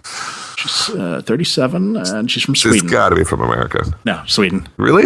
That's such an American name. Yeah, it or is. so it seems to me. Have you And- heard some of it already? Is that what you're saying? You've heard it already? Yeah, I listened to the promo, and wow. I mean, what really strikes me about this album is, first of all, it's heavy as hell. And I attribute that to the fact that, first of all, Leif, Candlemass, hello. Yeah. The guitars are just like monumentally slow and heavy, and they're kind of backed up. There's like an organ keyboard sound going on. Kind of like, it reminds me of like some of the Deep Purple stuff, like, Oh, yeah. Okay. yeah, Sure. it's like it's almost like a church organ, and it sort of like doubles with the guitars, and it just makes it heavy as fuck. And then you've got this woman singing, which just, I mean, not that women can't do doom, but her voice, it's almost like it doesn't go, but it does go. And I'm glad you just touched on that, George. That's the one problem I have with this. The music is Candlemass-like. Yeah. But her vocals are because when you're the female-fronted doom bands, they don't stand to the forefront as much as hers do. Yes. Hers overpower it and beyond. Yeah. Okay. What I played this for my wife to get her opinion on it. And I was like, she sings in a very powerful voice, like Adele or somebody along those lines. Oh, that's cool. And it's like, I could see her vocals being pulled out and put with a completely different style of She music. could sing for Nightwish like that. No, Yeah. you know what I'm saying? The Nightwish the girls sing. Oh yeah, I mean, she's Powerful definitely song. operatic. It's more dominant. Yeah. Yeah. But I wouldn't call Operatic like that. But I wouldn't call these operatic. It's just a very strong, powerful voice, and combined with this powerfully heavy music. Oh, I'm like so hooked on this album. This is definitely going to be high up on my list this year. It's just, it's killer. I really cannot recommend it enough. I'm circling it on the script here just to make sure I try it out tonight. I mean, partially too because I think I'm one of the modern Candlemass devotees on the pod, probably the biggest one, I'm guessing. Even though I'll fight you for that. is that right? Okay, cool. I'm glad I to hear love that. 'Cause Candlemass. I know you like it, and I didn't know if you liked it as much as I did. I mean, I thought everything with Robert Lowe I thought was not only great but so super heavy. Just like, all right, I'm gonna check it out tonight, George. Excellent. I'm glad you gave it such a pitch. And, it's funny because the next album on the list is Draconian and their new album, Sovereign. And they're a band that in the past I have just been a huge fan of. And they're a doom band with a male and female singer where the male singer sings harsh vocals and the female singer sings clean vocals. And they switched female singers between the last album and this album. I didn't really notice that much of a difference. But I think I've heard so many male harsh vocal, female clean vocal bands in the last 5-6 years since their last album came out that I'm just kind of tired. Yeah, it's a tired thing. That's definitely a juxtaposition that comes off. I know they don't mean it this way, but it comes off as a gimmick. Yeah. And I know it's not because they might be just totally legit what they're doing, but yeah, and so I haven't really listened to it all that much. I mean, I've listened to it, but I couldn't get into it because I just kept going, yeah, I've heard this. Yeah, I've heard this. So Cool. I don't know. We'll see what happens with that one. I got a couple coming up here on the list that I'm kind of excited about. This next one, I was thinking Buke might be into this. I don't know if you've heard any of this yet. He was really high on their last album. This is Hatchet and Fear Beyond Lunacy. I liked Hatchet's first album, which I believe was Awaiting Evil. I think that's it. Nice pull, man. And it was a really cool thrash album at a time when people just weren't doing a whole heck of a lot of old school thrash. Yeah, but there's a lot of that going on right now, by the way, but go ahead. There is, but then then after that album, It's where I joined in, Dawn of the End. and basically the one dude basically fired the rest of the band and just hired a whole new band. Gotcha. And I was like, wah, wah, wah. I don't, okay, it may be good, but it's not the band that I was listening to before. And so I was just kind of bummed out and never really listened to it. So I haven't heard this one at all. But that it's makes that two of us. classic. It's that classic Bay Area thrash sound. I wonder Yeah. if it's the same lineup as the last album. Which, by the way, I mean, there's one that we didn't include on. Maybe we already talked about this one, but that Black Breath album. Did you guys listen to that? Oh, yeah. That's some pretty old school thrash right there. Kind of, I mean, it goes a lot of different directions. I saw them with Goatwhore, and they stood out at that night to me. I was like, man, these guys are great. I'm really enjoying that new record. Just to bring that up here in the middle. Yeah, of I nothing. like it too. It's good. The next one I'm excited about because Buke wouldn't shut the hell up about it, so I had to go and listen to it. So this is a cool record. I like this Hooded Menace. Hooded Menace is coming out. Darkness Drips Forth. Yeah, I was surprised. I haven't heard anything from Buke about it since it came out. He was talking about it a lot. Oh, just not to me. I see how it is. Well, no. I mean, like when you were here, I don't remember what it was. Well, go ahead, Buke. You go. No, I was just saying, I was excited for this for George and I foremost, not to exclude you, Jay, but this is one of those bands that We bonded over. George and I bonded over. I tell you, this is not for your Faint of heart. of heart. Exactly. Yeah, no, this not even is close. This is brutal stuff. And how cool is the name of the album? Darkness Drips Forth. It's not punching you in the face or springing up. It's dripping slowly forth. And the cover is very appropriate to the title too. But I you know what it was Buke was posting it as a daily listen. A couple of times he put it up on his Twitter or his Facebook. I can't remember which. So I was like, okay, fine, dude, and I went and checked it out. And it's good. I like it. I mean, the faint of heart is extremely great. Oh, it's This is Funeral Doom. Yeah, it's big. It's brutal. Although it's probably a little, actually, when you compare it to like traditional Funeral Doom, like Skepticism or Thorgothan or any of those bands, it's actually probably pretty speedy in that respect because it's really slow, but it's not as slow as some of those. But this is Finnish sludge Funeral Doom. The production's really nice. It sounds good. And I got to say, I was surprised because it was supposed to be coming out on Friday, and my vinyl pre-order showed up on Tuesday. Oh, right on. I was like, not expecting it at all. It was one of those really happy surprises. You're like, oh, hey, look at that. And not only that, but the vinyl came because it's Relapse, and Relapse is awesome. It came with a Bandcamp download code, so I could get my FLAC files too. For those guys who like noise, Neutrino, I'm talking to you. Check this out. I'm not sure whether that was supposed to be an insult to him or not. No, You like noise. Yeah, Just he let you does. know that. He likes him and I keep going back and forth having conversations. He likes a lot of heavy noise. Yeah. So this is perfect for him. Yep. Well, I'm gonna take the next one too, just because I wasn't into these guys till this record, but this is a pretty slick record. This horrendous Anna Rita. Yeah, that was what I was saying. Rita. I mean, it's not going to change your life, but it's a pretty slick little cool record, And it's funny too because I was kind of going through Bandcamp the other day, and I saw another band who had the exact same cover as this record. Really? Yeah. So it must just. I mean, obviously, Some it was sort of clear that it wasn't an classical original piece of art. But yeah, it looks a little bit like Megatherion. It just calls that to mind a little bit to me. Okay. Yeah, it's good. Have you listened to it yet? Yes, I have. You and I talked about it. Actually, Yeah. I think I was bugging you about it when I listened to it. Yeah, this is one of the bands that Buke brought to my attention last year with their last album. And I was like, holy crap, it's like technical death metal and it's really good. And Didn't you say the last one was a little better than this one? Did you like the last one better? Me? I thought one of you guys said that. I I may have said something to that effect, and this goes back to the sound quality issue. I had the MP3 promo version. Well, I haven't heard the last one, so I can't. Oh no! Well, the latest one I got the promo for, and I was like, the sound quality wasn't all that great. And then when I picked it up on FLAC, I was like, oh, yep, nope, this sounds really good. Yeah, I like it. It's not a top 20 probably for me, but I like it. So it's a good record. I've spun it a few times. Oh, Buke, you should talk about the next one. I feel sure. Yeah, I had to scroll down the list. It was by page break. John brought this to our attention. Opeth have done a double release of Deliverance and Damnation, which are recorded at the same time. They released them into a nice joint package, which probably maybe how they should have been released together to start with. But these are finally out in nice packaging as a nice heavy, soft mix. That was the intention. They were supposed to be released together. At least they were recorded together like they were. But I'm assuming you probably pre-ordered it. I mean, it is just a vinyl package, right? It is. I did not pre-order it because I've been buying hut packs and I have to. Well, I mean, you have the records anyway. I mean, I'll order it. I think I have when we get to vinyl releases, I got to ask you about something. But our final purchase, I'll talk to you. I'll mention that when we get there. But it's Opethian in nature. That's the third time I've heard that now. It's definitely going into rotation. Opethian. Opethian. John might have coined it on the show. I can't remember. He did, but we heard it today in the interview with A Flourishing Scourge. They used the word Opethian.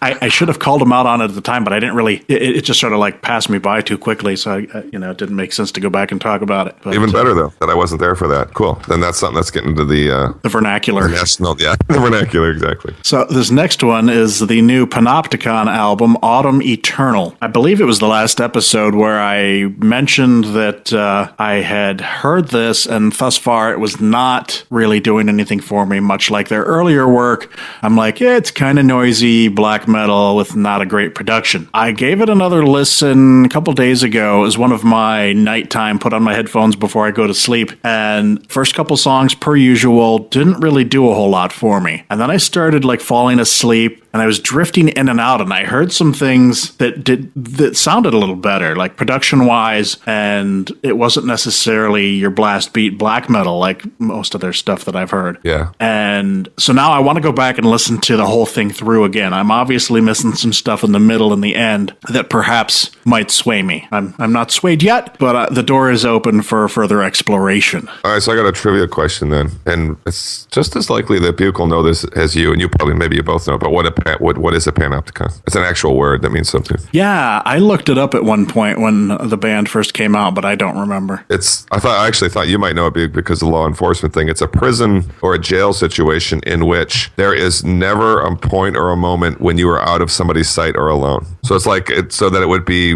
literally the prison would be, the floor plan would be as such so that there was never a point where in any part of your day where a guard couldn't see you. Interesting. Yeah, and it was, I don't know if there has ever been one built, but it was something that's of course been put down as just theoretical, overly cruel. Yeah. So anyway, interesting. There you go. Panopticon. Jay bringing down the trivia. Nice. Buke should take the next one because I'm curious what he thinks of it. I know he's excited. So am I. You guys. Buke was all like, "Oh man, if you get the promo, get me this one. Get me this one. Did you get the promo for it yet?" And he did ask like about once every couple days. He was really looking forward to this. So much for singles doing their job, huh? Yeah. Getting you excited and then ripping out your heart. This is Twitching Tongues Disharmony. Yeah. After hearing the single for the title track, I was really fucking excited. It's still probably my favorite song of the year. As soon as we got the album in, which was a little bit late, I went and I fucking got it and promptly didn't even finish listening to it and almost deleted it from my PC. Yeah. Wow. I told you when I heard the song, I was like, there's potential here, but I sense a disturbance in the force here. Yeah, there's something not quite right. And it turns out, listening to the whole album, it's like, the way I described it to Buke was, it's Slipknot meets Five Finger Death Punch. Oh wow. It's total like new metal.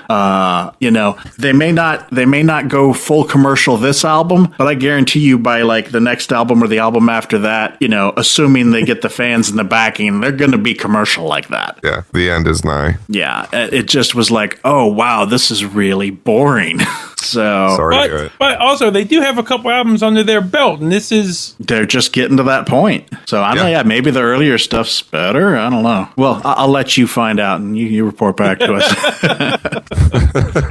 May I just say to anybody who does hear what we listen to and can't remember what it is, if you do have Spotify, our listener Mark Franceschi He's done an amazing job. We haven't even met the guy. We didn't even ask him to do this. He blows us away every week with compiling a Spotify playlist where he painstakingly goes through and does a Metalheads podcast episode playlist. Basically everything we mention. Everything we mention. Yeah. Even if it's not Just- on Spotify, he tweets it out and tweets out the Bandcamp page for it. Yeah, did you Bless see your that? heart for that, dude. Did you see the last one where I broke him with all that 17 bands and what I'm listening to? I think he took it as a challenge, dude. He was like, "Fuck you." I'm going to take Bring it a it little on. easier on him this week, but not much. Bless your heart, dude, for doing that. Yes, thanks so much.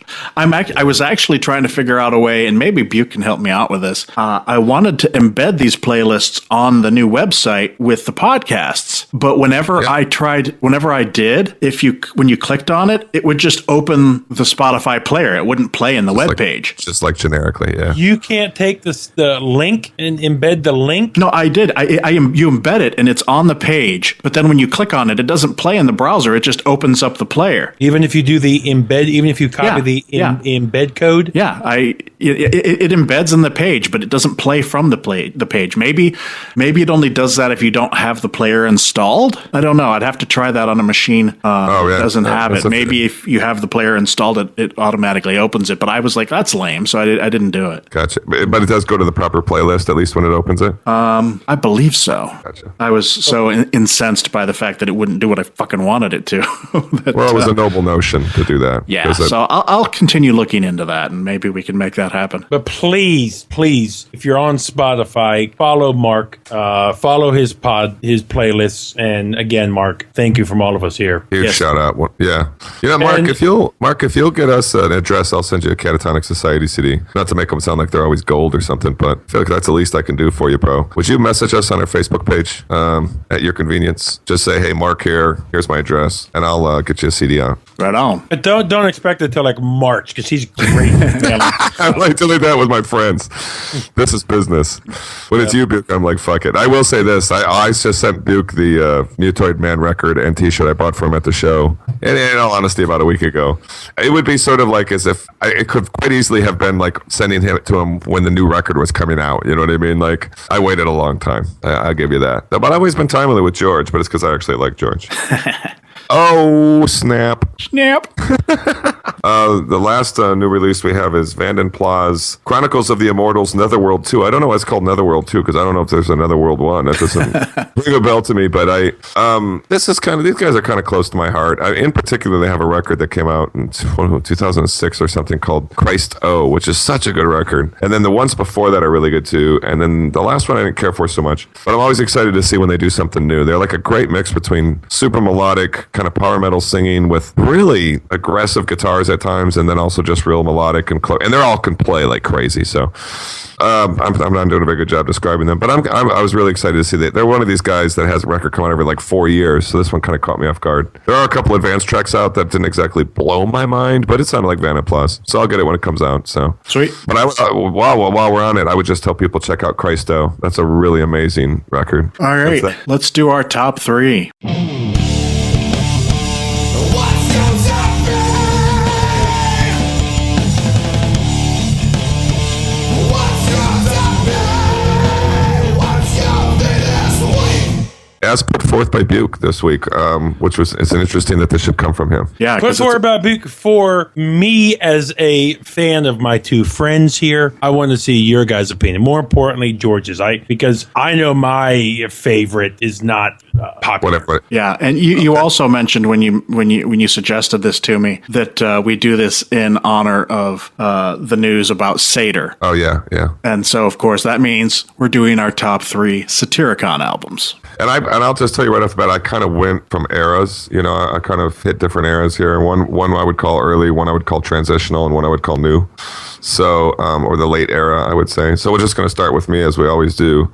My third favorite, and I really do like this record a lot. This would be the one that would be more of the newer Satyricon, and it's Age of Nero. Nice. That's a great record. I really like it. Not going to say much more than that. I like all of them, so. It's got, yeah, I'll say one more thing other than that, which it has the guitar sounds on new Satyricon records, and I think particularly on Age of Nero, are very much like Tom Warrior's modern guitar sound. Yeah. That's true. You hear that? Yeah. All right, Buke, let's get you number 3. If you have a record player, do yourself a favor, go out. It'll cost you $20, 25. My number 3 is there. Again, as a lover of live recordings, Live at the Opera. Yep. That's great. It's a good call. $25 get you what, guys? 4 discs? Sorry, 3. 3. 4. Yeah, 3 discs, but like 30 songs recorded with an orchestra. Spans their whole catalog. Yeah, that I actually have an honorable mention, and even my honorable mention splits in half because I was listening to the live album yesterday, and I was like, it's so cool that a band, Metallica has done this, but the fact that Satyricon, a black metal band, is doing this is just so cool. But my other honorable mention is the self-titled album because it's just, I feel like Satyricon has constantly pushed the boundaries of black metal. Yeah. Mm-hmm. And they caught tons of shit on this self-titled album for the song Phoenix, which featured clean vocals, which weren't even Satyr's vocals. They brought in a guy to sing these vocals. And I'm like, what the fuck is people's problem? Yeah. Emperor and had clean vocals on Anthems to the Welkin at Dusk, and everybody loves that album. Yeah. So yeah, people are hard on Satyricon when they try to do different things. You're right about that. Yeah. So those are I guess you'd call it a 4 and a 5, technically. Well, get you 3. My number 3 is The Shadow Throne. And this was tough because my 2 and my 3 really could be interchangeable. The Shadow Throne, for me, is the album where they start to sound really confident in what they're doing, and the production sort of starts to match that. Their first album, while awesome, sounds a little raw in the sense that some of the pieces don't gel. Like the wood corners don't quite meet and quite right. But so you couldn't say they're great. Their greatness was not that apparent right away. It really wasn't. It took them a little one or two releases to pick up that kind of head of steam where they really had a. Sorry. Yeah, dude. Well, anyway, sorry. I broke my concentration there. But yeah, definitely, dude. I think that's a great record. What's your Which, number by the 2? way, I like all of them, just so you know. Yeah. What's your number 2? This is where I went from the transitional era, Volcano. Nice. Also a bit of a controversial one, I think, with some people. But maybe they kind of take the foot off the gas a little bit, started getting a little bit better production. It's a good bridge between my number 3 and my number 1. So okay. Buke, number 2? Nemesis Divinia. It's probably going to be everyone's number 1, but maybe. but their epic Mother North is on here. So yeah, that's the one. Yeah. Yeah. My number 2, after just talking shit about it, is Dark Medieval Times, their first album. Like while I was saying that, some of the corners maybe didn't quite meet up, and the production wasn't quite as fluid as on the Shadow Throne, the fucking guitar tone and just the fact that they were like putting in like some acoustic and even sort of like folky elements on this album, I just fucking love it. And this is like one of my premier black metal albums.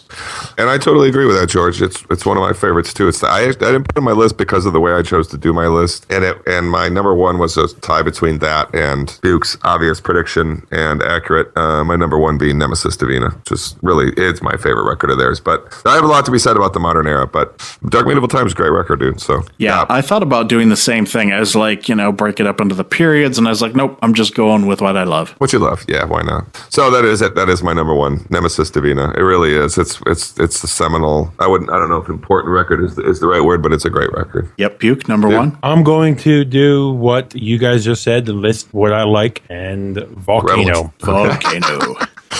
Yeah, it's great. Yep, no complaints there. Okay, we got 2. Buke and I have 2 in common so far. Well, that's as far as we're going to go. But 2 out of 3 ain't bad, I've heard. All right, well. And that brings us to the George. George, number 1, no surprises here, Nemesis Divina. There you go. Yeah, that was, I think that was my first Satyricon album that I was able to find in the store. I'd read magazine articles about them before, but those early black metal albums were, unless you mail ordered them, they were kind of hard to come by in the store. Yes. And so I remember when I saw Nemesis Davina in the store. I was like, snag. And I was just like, wow, and the album starts off, this is Armageddon.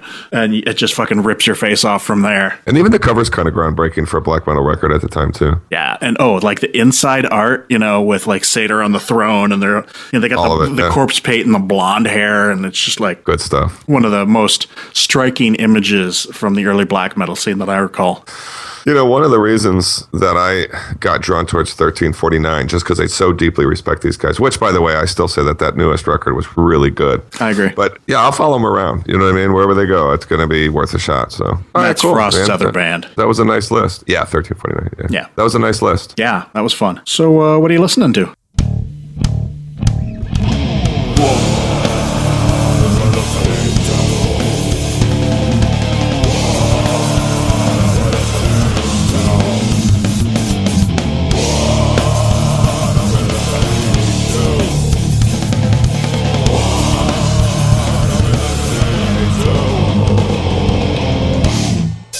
I'll keep it brief. And both of these are due to Sergey, my good friend Sergey, our bass player Sergey, but I won't always say our bass player, Sergey. What's your drummer's name? Ken. and Ken's not as metal as the rest of us, so he wouldn't influence me as much as why he doesn't get mentioned a lot. But I was in Sergey's car when we went to our show the other day, and he was listening to a record, and I was like, I knew it, but I'd only listened to it a couple times, and I kept thinking I need to go back and listen to it. And I was like, dude, this sounds amazing. What is this? And I haven't stopped listening to it since, just about it. Well, I hadn't put it in about 2 weeks, maybe 3 weeks. Amorphous, Under the Red Cloud. This record is really starting to get its hooks in me, man. Oh yeah, that's some good stuff. So that's why and then as fate would have it, Sergey also played another record that I'd never heard, and he made a copy for me called Triosphere, The Heart of the Matter. This is somewhere halfway between progressive and power metal without actually being either one, and that's actually his description. I can't do his Ukrainian accent, but it's pretty slick. I like it. This is good stuff. I would. It's a little bit heavier on the guitars. It's not just straight up power metal. It's not as sort of smooth as power metal is. So this is good if you're kind of in the mood for a little European kind of power metal-y thing. So Triosphere, The Heart of the Matter. Yeah, I actually picked up their last album. Was it first? I actually picked up their first album while I was in Norway for my sister's wedding. It was like the one album I bought in Norway. Their first album called Onwards. The band is actually from Trondheim in Norway, and I went into this little hole-in-the-wall metal shop. I was like, I'm in Norway at a heavy metal store, and it wasn't much bigger than like. You pretty much just like walk in and like turn. It's a really small place, and I was like, I don't know what to get, and I must have heard something from the band because I was like, oh, cool, I've heard of this, I'll grab it, and so it won't change your life, but it's pretty good stuff. Yeah. Which, just to kind of piggyback on your story, George, I bought when I was in Norway, I bought Enslaved's Vertebrae record. Nice. While I was in I forget the name of that. Bergen. Bergen, yeah. Which is where they're from. So, yeah. Awesome. Cool. What do you listen to, Buke? Going back to the very first episode that George and I did, and what we're listening to on the first album, there's a stoner doom band, more stoner than anything else, called Saviors. Mm-hmm. Their last album, Death's Procession, I mentioned it on the first episode. It was my, what I'm listening to. Sold George on it. It's fucking riff-tastic. Riff-tastic. Well, this album, Palace of Vision, came out on October 30th on Listenable Records. It's fucking amazing. 70s sound, kind of just riffage. Awesome. Yeah, I like those guys. So this is Palace of Vision. As George says, check it out. And may I also throw in another thing I've been listening to as well.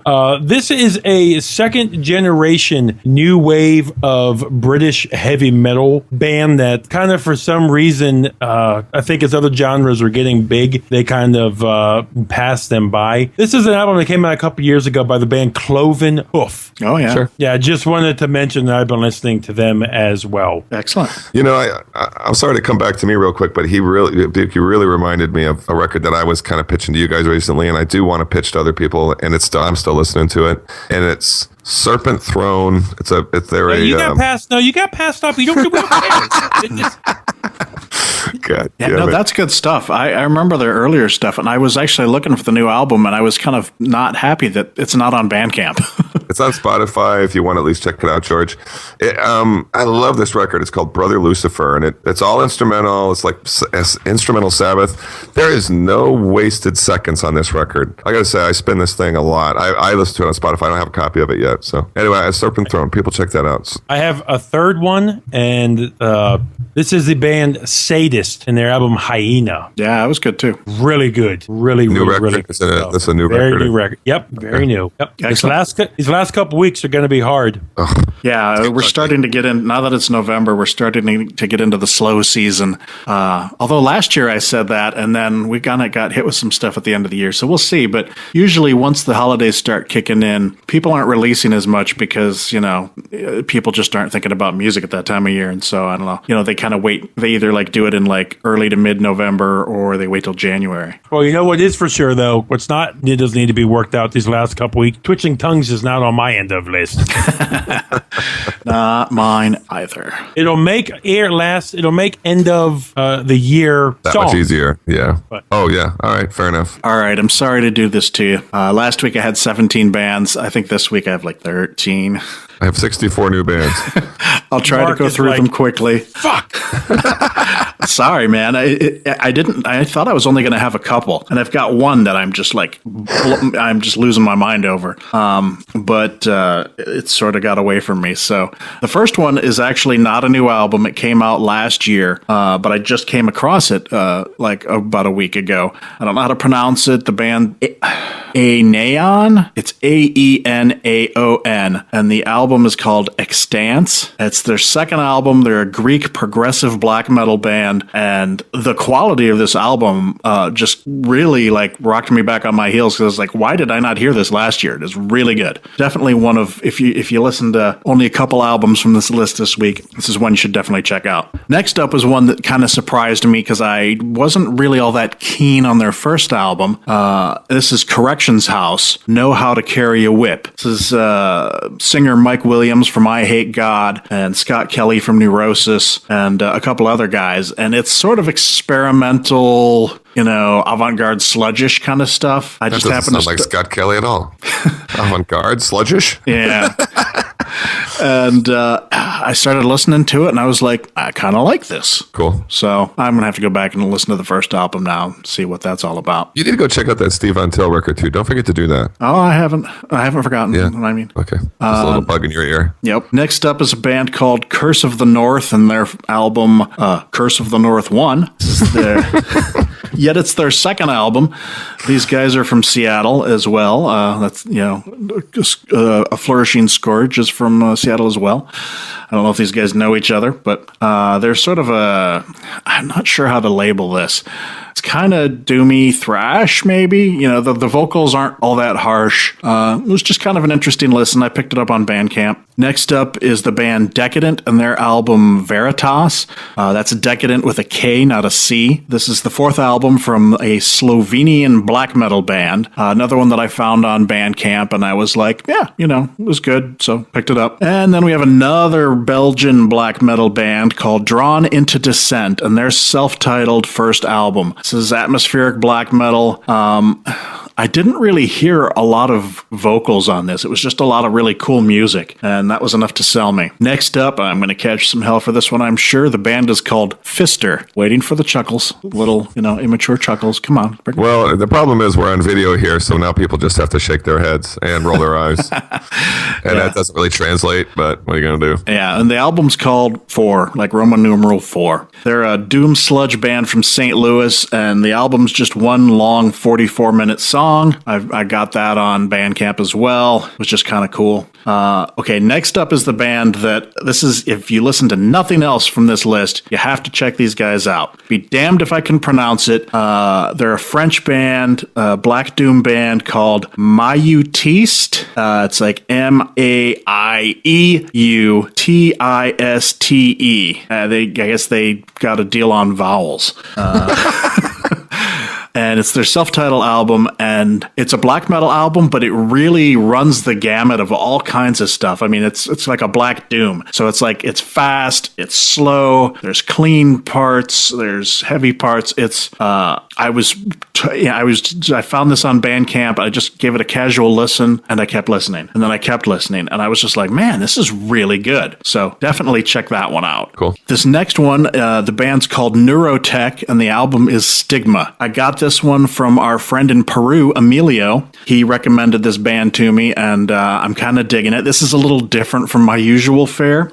This is a Slovenian symphonic industrial metal band. It's all done by one guy named Wolf, and this was a kind of a palate cleanser for me because I don't listen to a lot of industrial anymore. Back in the mid 90s, I got into a lot of industrial, Ministry and 9 Inch Nails, and I did Skinny Puppy. And you didn't have much choice, dude. You had to get into it back then. Yeah, because it's that was what was heavy. Was what was going on, yeah. Yeah, until I found out about a lot of the death and black metal stuff that was starting to take off. But and there was a band that I really liked from that area that I've never heard anybody else that liked them. They're called Circle of Dust, and this kind of reminds me of that because it's really very electronic, but it's kind of heavy and it's melodic, and I was like, wow. After listening to all this black metal, this was just a nice change of pace. So thank you, Amelia. Also, thank you for checking out the website when I was trying to get it up. Amelia was helping me out by checking to see if he could see the new site because we were having a lot of issues with some people being able to see it and other people not being able to see it. So thanks for your help, man. Next album isn't even metal, yet they have a very metal name. This is a band called Ulfsang, which I'm guessing means wolf song. Seems like a good guess. Yeah. They're a Canadian neo-dark folk instrumental band. And speaking of palate cleansers, I read a review for this on Metal Hammer or something like that. So, I don't always understand why some bands get lumped in with metal when they're obviously not metal, but it was a nice palate cleanser. It's really folky, just kind of relaxing, chill music. And so I picked that up on Bandcamp. Next up is a band, actually it's a one-man project called Unearthed Elf. And this is just sort of a side project. It's called 2015 Demos. This is from Keith, one of the guys from Arctic Sleep. It's a band that I discovered a couple years ago that I'm really big fans of those guys. And I was talking to Keith a couple weeks ago after I picked up their Arbors album on Bandcamp again, so I could get the flack. And he wrote to me and he was like, "Why are you buying my music? Just tell me and I'll send it to you." And I was like, sorry, just thought I'd give you the money. But anyway, while I was talking to him, dude. I asked him what he was up to. Is there going to be a new album soon? And he told me, I'm working on this other side project called Unearthed Elf. And it's interesting. I really like it. It's very different from Arctic Sleep. That's all I can say is you should check it out. You can go and download it for free, so why not? I'm digging it, though. Next up is a band that I tried to sell it to Buke, but I had never heard anything back from him. The band's called Vol, and the album is Deeper Than Sky. This is the second album from this black power crust band. It's the singer from Yob and two guys from Hammers of Misfortune, which I thought maybe Jay would be interested in. I haven't checked it out. No, but I haven't, and that's George. just, I'll be honest. I just haven't listened. Work for me this past week has just been crazy. That's cool. I think you guys will like it. Well, I'm gonna. When I am playing hockey tonight, I will spin it. Excellent. Yeah. You know what? Let's double that up. Is it VOHL? Yep, right here. The album art looks kind of like a dream catcher. Thanks. Yeah, I remember. It's funny because I completely forgot about that, George. But that is such an interesting mix too. Because by the way, I'm a Yob fan too. And I'm seeing Yob Sunday night. By the way. Oh, I didn't know that, dude. Is it a headline show? Or are they? They're playing up in Baltimore. Yep, headline show. Cool. Excellent. All right, I have one more, and that is from the Netherlands. This is the first album from Wiederganger, and this is a tough one. Hafvergen Antwacht. No idea how to pronounce that. But the band name, Wiederganger, Wederganger. And it's some cool, it's black metal. It is what it is. But it is worth checking out. So give it a listen. And, it occurred to me, I don't think I've said this before, but, you listen to my list and I get a lot of this stuff from Bandcamp. So, if you use Bandcamp at all, look me up on there. Follow me so you can see the stuff that I'm buying before I even put it on this list. I'm on there as Metalheads Podcast George. So I think if you just search on Metalheads Podcast or whatever, I'm not exactly sure how you find people on there. Buke knows how to do it, but look me up, follow me, then you can see what kind of shit I'm buying. Why don't we move on to our classic albums?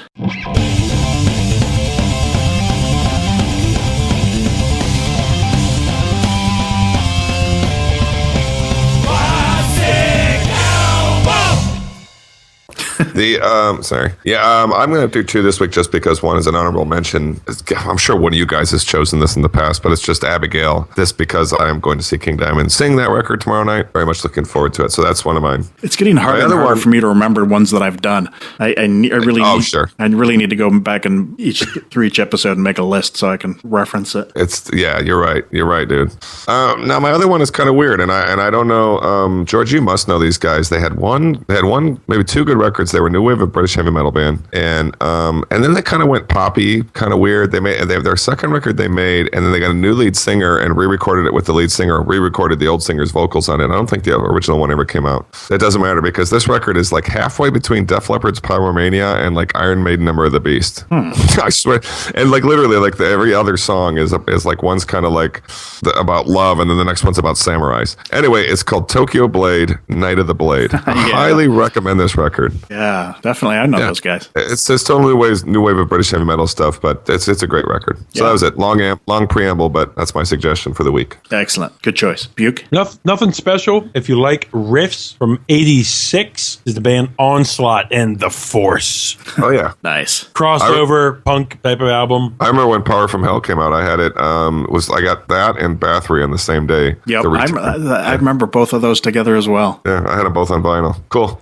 My classic this week from 1992 is an album that's gotten a lot of grief for this band, but I really liked it because it was kind of different, and I think they were changing for the times in the early 90s, when people sort of had to do that. This is Creator and their Renewal album. Right on. Any fans? Can't say I've listened to this one, George. Really? No, me either. Sorry, I kind of stepped over both of you there, but I was obsessed with Creator, like early on, like Endless Pain, Pleasure to Kill, and then that first one with the guy like halfway up in the water kind of thing. Like there was like 4 or 5 of them that I really liked, and I honestly haven't heard it. I don't know that record. Yeah, they got a lot of crap because this was sort of a little bit like industrial sounding. Gotcha. They completely changed their sound from like the thrash. This was a little slower, a little more, like I said, industrial, technical sounding. But I really liked some of the songs on there, and so I'll check it out just for that. I don't know why. I think I just fell away from Creator before it even happened. You know what I mean? Like, and I do know that then they had this whole return to form, but I never quite knew which form it was they went to before they returned. Yeah, they've had a couple different eras. I mean, let's see.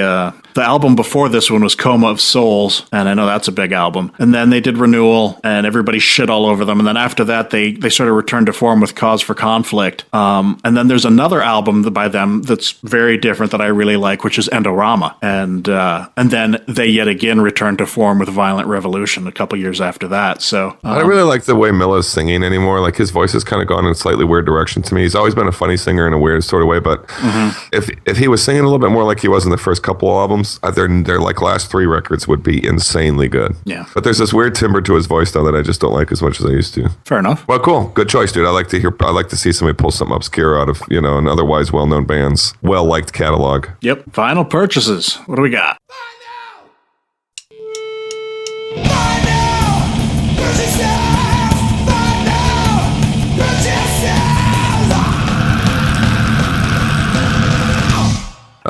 I didn't go crazy, but I got a few things. I picked up the first Wasp record. Got to have that.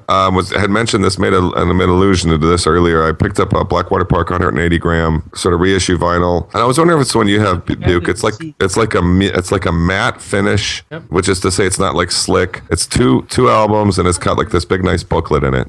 What's your copy like, Buke? Do you know what your Blackwater Park is like? I don't know. You'd have to go pull it out. Here, yeah.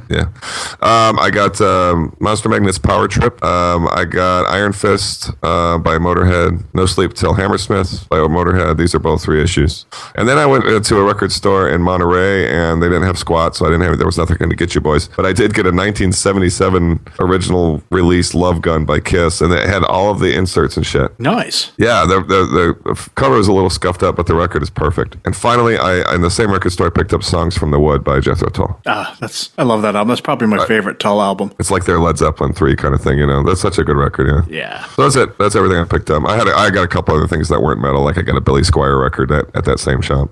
Nice. Yeah, don't say no. I used to like that record as a kid. Buke, what'd you pick up, if anything? I picked up 2 Castle records, both used. I got In Which Order and Black Lands. I picked up an Elder album of Spires Burn and Release. Picked up Royal Thunder, their first album. Finally got Lateralist by Tool. And finally, and I have spun it, and I bashed it last year on the pod. It fell far down my list, but I have to give it credit. It should have been higher up. I picked up Machine Head, Bloodstone, and Diamonds. Every time I listen, it's a great fucking album. It is. I think maybe it came in right at the end of the year last year, and I didn't give it enough time to really let it sink in, yeah. Marinate, you know. Yeah, my first couple listens, I didn't really get it. I was just kind of like, whatever. And then I finally like hunkered down with it, and I was like, oh, yeah, there's stuff going on here. I didn't notice the first couple times. Yeah. Well, that's inspiring because as a devotee of the Blackening and the one before that, I didn't like the Locust one as much. That was a record I didn't really follow through much on either, too, so I'll give it another whack. Well, you should give Unto the Locust another listen, too, buddy. Yeah. Yeah. Well, I just didn't like it as much as the Blackening. It was going to be a letdown no matter what. Especially if you like songs with children singing. Yeah, everybody had something to say about that one. I love that song. The singing children aside, the song "Who We Are," I think it's called. That's it. Is the lyrics Remember are so when we inspiring. did our closing album, our top closing tracks? I was so shocked that made my list and not yours. Yeah, that's a good point. I would have maybe chosen the one off the Blackening, even though I keep repeating that record. Farewell. Farewell now. This is Who We Are. George has gone round and around and around about that fucking that song. Song is so like the epitome of metal. I've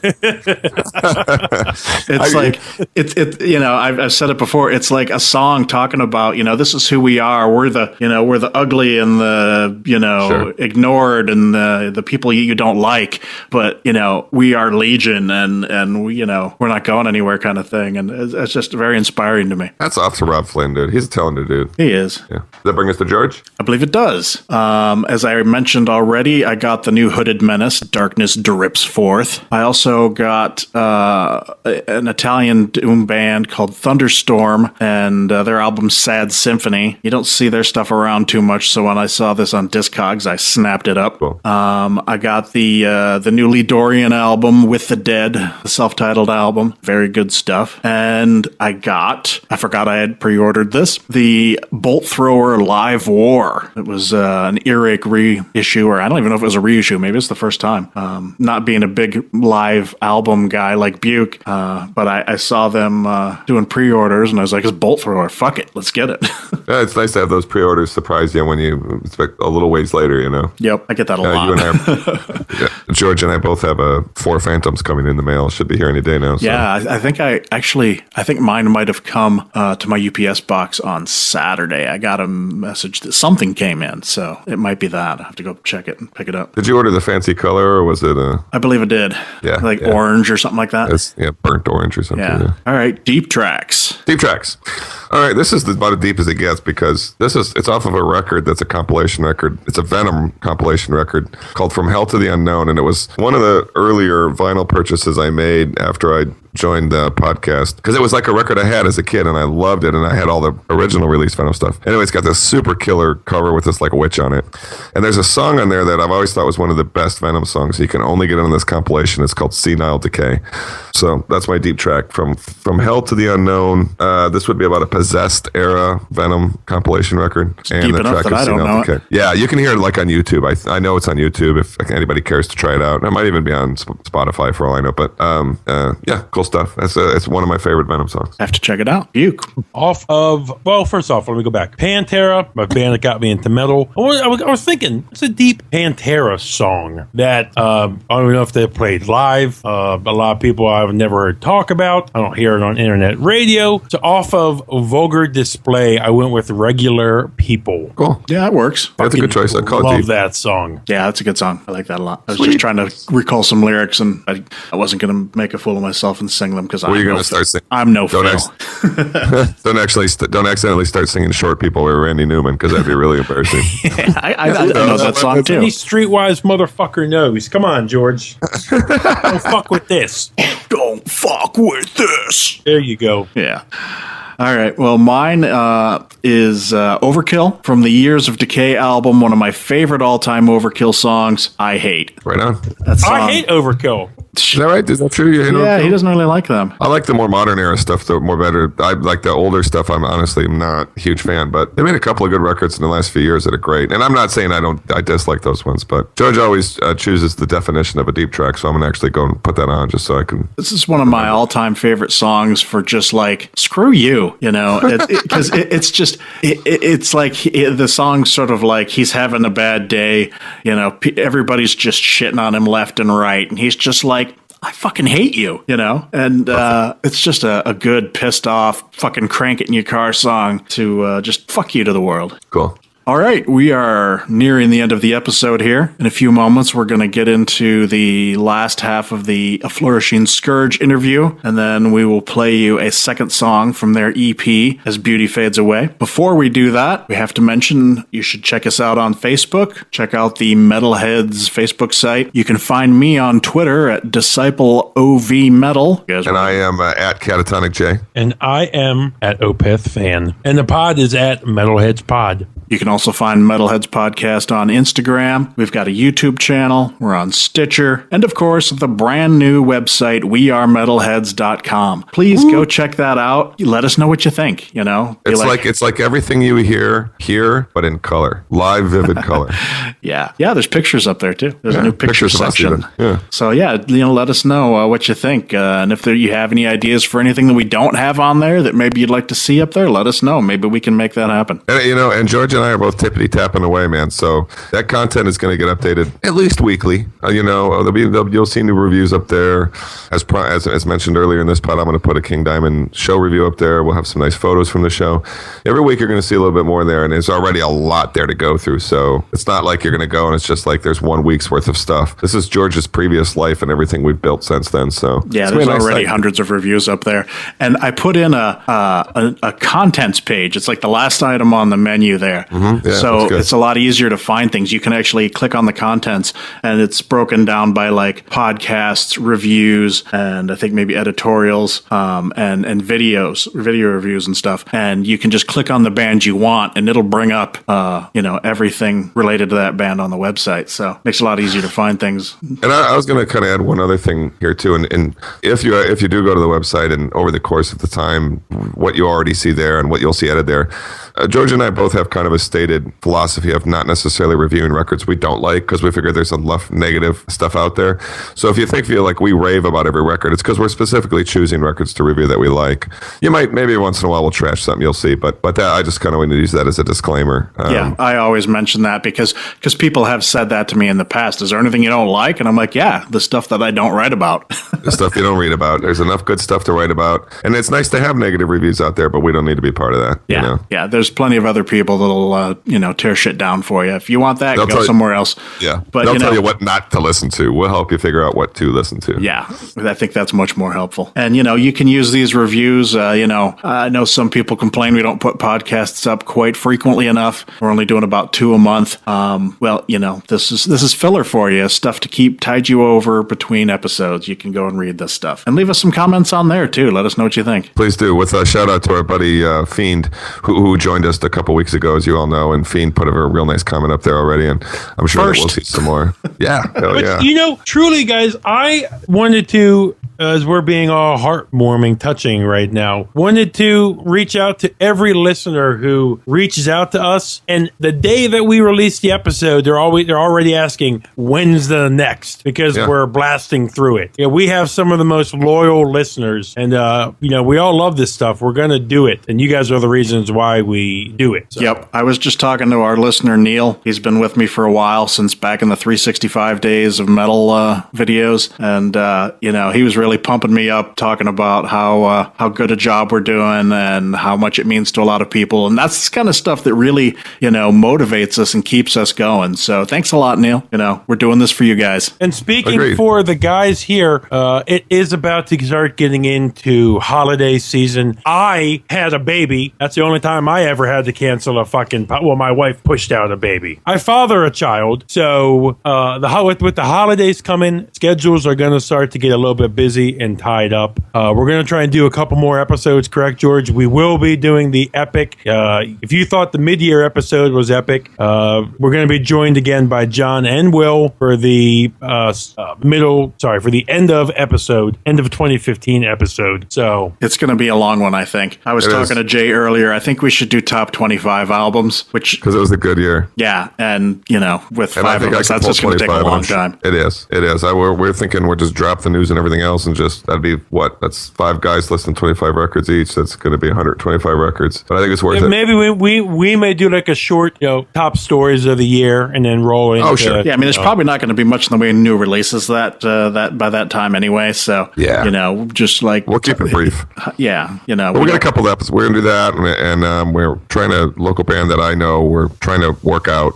Looks like we're going to do them in November.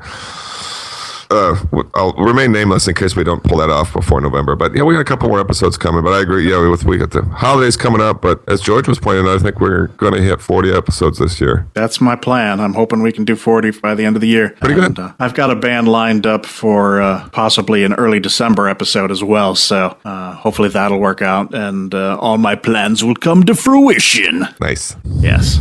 All right. Why don't we finish out this episode with the rest of the interview with A Flourishing Scourge. All right, here we are at the end of the episode, and as promised, we have more music for you from A Flourishing Scourge. But before we get to that, we have a few more questions. Gentlemen, you guys have released this album on your own label, Begotten Records. What was the choice to do that? Is that for possible other bands in the future? Or was that to just put a label on it? What's the background on that? So it served a couple of purposes. We did self-produce the album, and we had to release it under something. We don't have a proper label, so we did actually create a business entity for the band, and a separate entity for anything that we do production related. We've actually put together a handful of our own shows and released this album. And the idea was always to kind of leave that open for the future. I personally love recording and producing music, other people's music, my music, whatever. So I love the idea of us potentially being able to find bands to work with and help, do what we can to help to grow some more of this type of scene that we're doing. We've had ideas of putting a compilation record together with some of the bands that we played with, whether they want to contribute an existing song or come in and record a song with us. It's really, we do have ideas for it. It's kind of a juggling act of focusing on band efforts as well as the Begotten records or Begotten side of things. Okay, so any kids in any high school garage band, send your mixtapes to 100 P.O. Box, Seattle, Washington. We'll accept cassette. Cassettes are so wrong. Having chewed up many a cassette, I was glad to be done with those. Mm-hmm. I can't imagine why people got retro and wanted to do that again. Vinyl, I get. We're all about vinyl, but cassettes, man, they just sound like shit. Yeah, I'm not quite sure what the resurgence is about. And maybe Andrew, he seems to understand that one better. Andrew, come on. Yeah, okay, no. This is Kevin. All right, Andrew's got various opinions on this. I just like cassettes, and like you said, vinyl came back, and it's, everybody's favorite now, but cassettes are the affordable alternative. They're I easy still to have like dub. 600 of them in my garage. I should be putting these up on eBay. I could probably make some decent money. Well, for me, and you'll appreciate this, George, is that, back in the day, it was all about tape trading. Oh, yeah. That's how Metallica came about. So it's still kind of this cool little metal thing, too.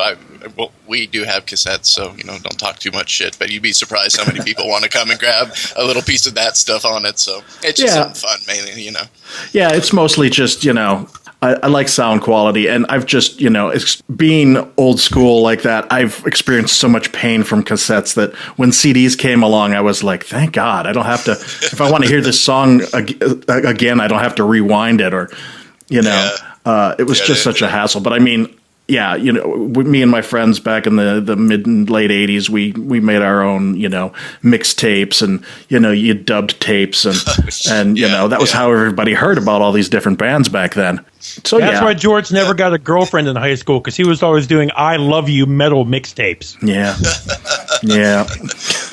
It's just how he said it. Yep. Hey guys, 2 more questions for me, and I'll let you guys enjoy your day. First off, the album artwork on the EP, it's amazing. Did you guys take that from somewhere? Did you guys have somebody draw it? If you can't answer that, don't answer it. But I fucking love it. No, it's actually it's a classic painting. It's called The Triumph of Death, and it seemed appropriate. It was era appropriate. It was thematically appropriate. It shows kind of just the triumph of death over life in the painting. It's actually a cool painting. You ought to look it up and see it in its entirety. It's just kind of, we've cut sections out of it for the album, but the painting itself is really cool. It shows kind of this scourge of death, basically eating away the life of this like otherwise happy, colorful Renaissance scene, and it just was Blowing my mind. It was just exactly what As Beauty Fades Away needed, and what A Flourishing Scourge kind of represents from a deeper perspective. And so it was just the perfect piece of art. Is that the band's logo? Is that it? The font on the album there, Right. Yeah, the font on the album. It currently is. It's never been officially drawn by an artist. We're actually still considering like getting a nice drawn version of it. It was always the idea to have a font that was kind of elegant, like as if somebody had just scribbled it with a fucking quill pen and dropped the ink blot type of thing. I wanted it to have some hint of metal, but not be this drippy blood type of thing, Or look like a bunch of sticks that you just threw on the ground. Yeah. I mean, I love all of that, but I don't know. Our music to me is slightly different. It's not A little more this, elegant. It's just not this brutal death metal. I mean, there's just there's enough of that we just don't do that. So we're trying to, I guess, represent the elegance that metal can be. I should have asked this earlier, but what exactly does the band's name mean? Well, I mean, I guess that depends on who you ask. I have my thoughts on what it means. To me, the A Flourishing Scourge is us. We, to get deeper and philosophical, mankind is kind of a virus on this planet in its current form. I can see it. I can see the destruction that we inflict on the earth, and I feel like we all should be able to, but don't, because it's inconvenient. So to me, A Flourishing Scourge is us. This has been Cattle Decapitation. I want to thank you guys for doing You asked. No, I'm just messing with you. Speaking about them, have you guys had a chance to listen to their new album? Oh, fuck yeah. How? I really, Yeah, George and I mentioned this. I saw you on your Facebook, Ty, wearing their shirt. yeah. Oh, God. How has George and I just talked about them. How has a band that was a grindcore band been able to put out this fucking album that they have now? It's amazing. They've really evolved. Yeah, I mean, it's not grindcore in my mind anymore. It's more sophisticated than that. It's really, I mean, it's thoughtful music presented in just the most in your face, brutal fucking mirror on society way you could imagine, and I just love it. I like it's they're one of my favorite bands at the moment. I really love what they've been able to do with the new direction. Really, the last few albums have been evolving into some really awesome stuff. No, we that was one of our other recent band trips. We all went and saw them recently when they came through, and it was pretty epic. I smashed my head into the stage. I was headbanging so hard. Yes, yes. Yeah. Not to put either of you, any three of you guys on the spot, but it is November 1st right now. We're getting to the end of the year. Do you guys have an album of the year that's jumping out at you guys? Let me think of anything. And also, the there Cattle are album would be my pick. And I know we just talked about it, so that's an easy pick, but I have probably listened to that more than any other new album this year. George and I have gone round and round on this. Can an EP be considered for an album of the year? If it's REP, yeah. Good answer. Has an EP ever been? I don't think so. I mean, somebody may have. If it holds its merit, I don't see a reason, I guess, why not. Before we get into the last song, do you guys want to let people know how they can get a hold of you, where they can get your music, anything like that? Any shows coming up? Yeah, we have Facebook. We have a Reverb Nation, which has the EP on it. Bandcamp is the best place. It's free to download the whole digital album. You can also buy a physical CD copy. We even have a couple of shirts for sale on there. So Bandcamp is probably the best place to go to get what you're looking for. But we have a Facebook with a bunch of photos and a couple of videos. So yeah, we have a bit of an online presence. It's a unique name. If you type it in, you'll find basically just us. So, Comes right up. Yeah. We have the album in iTunes and various other formats. Also, it's on Amazon, I think. It's on the internet. Excellent. Well, get out there and check these guys out.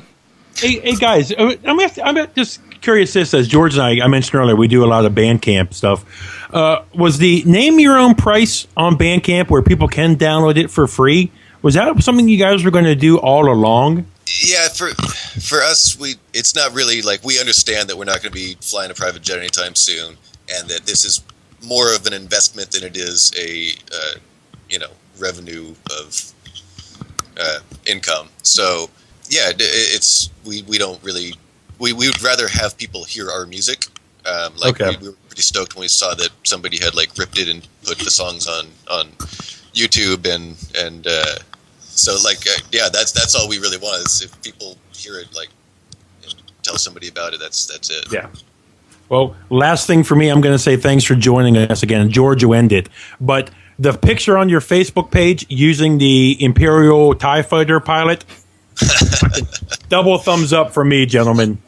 That was Kevin's idea, and Kevin, I love you. Can you do it for everything you guys do going forward? Absolutely. Disney won't mind.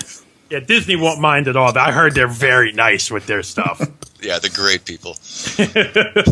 All right, well, we'll finish out the episode now with one more song. The song we're going to play is called Of the Tormented and Sick. You guys tell us anything about this one?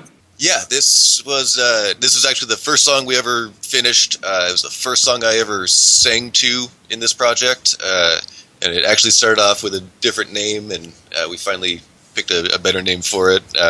So yeah, this one is one that's kind of evolved over time from just a cheesy little kind of groovy song into something that we all really like. It's one of my favorites off this album. Yeah, it's one of our favorites. Excellent. I want to thank you guys again for coming on today. So this is the song Of the Tormented and Sick by A Flourishing Scourge from their EP As Beauty Fades Away. Make sure you go out on Bandcamp or anywhere else and pick it up. These guys are good. Until next time, we're out of here.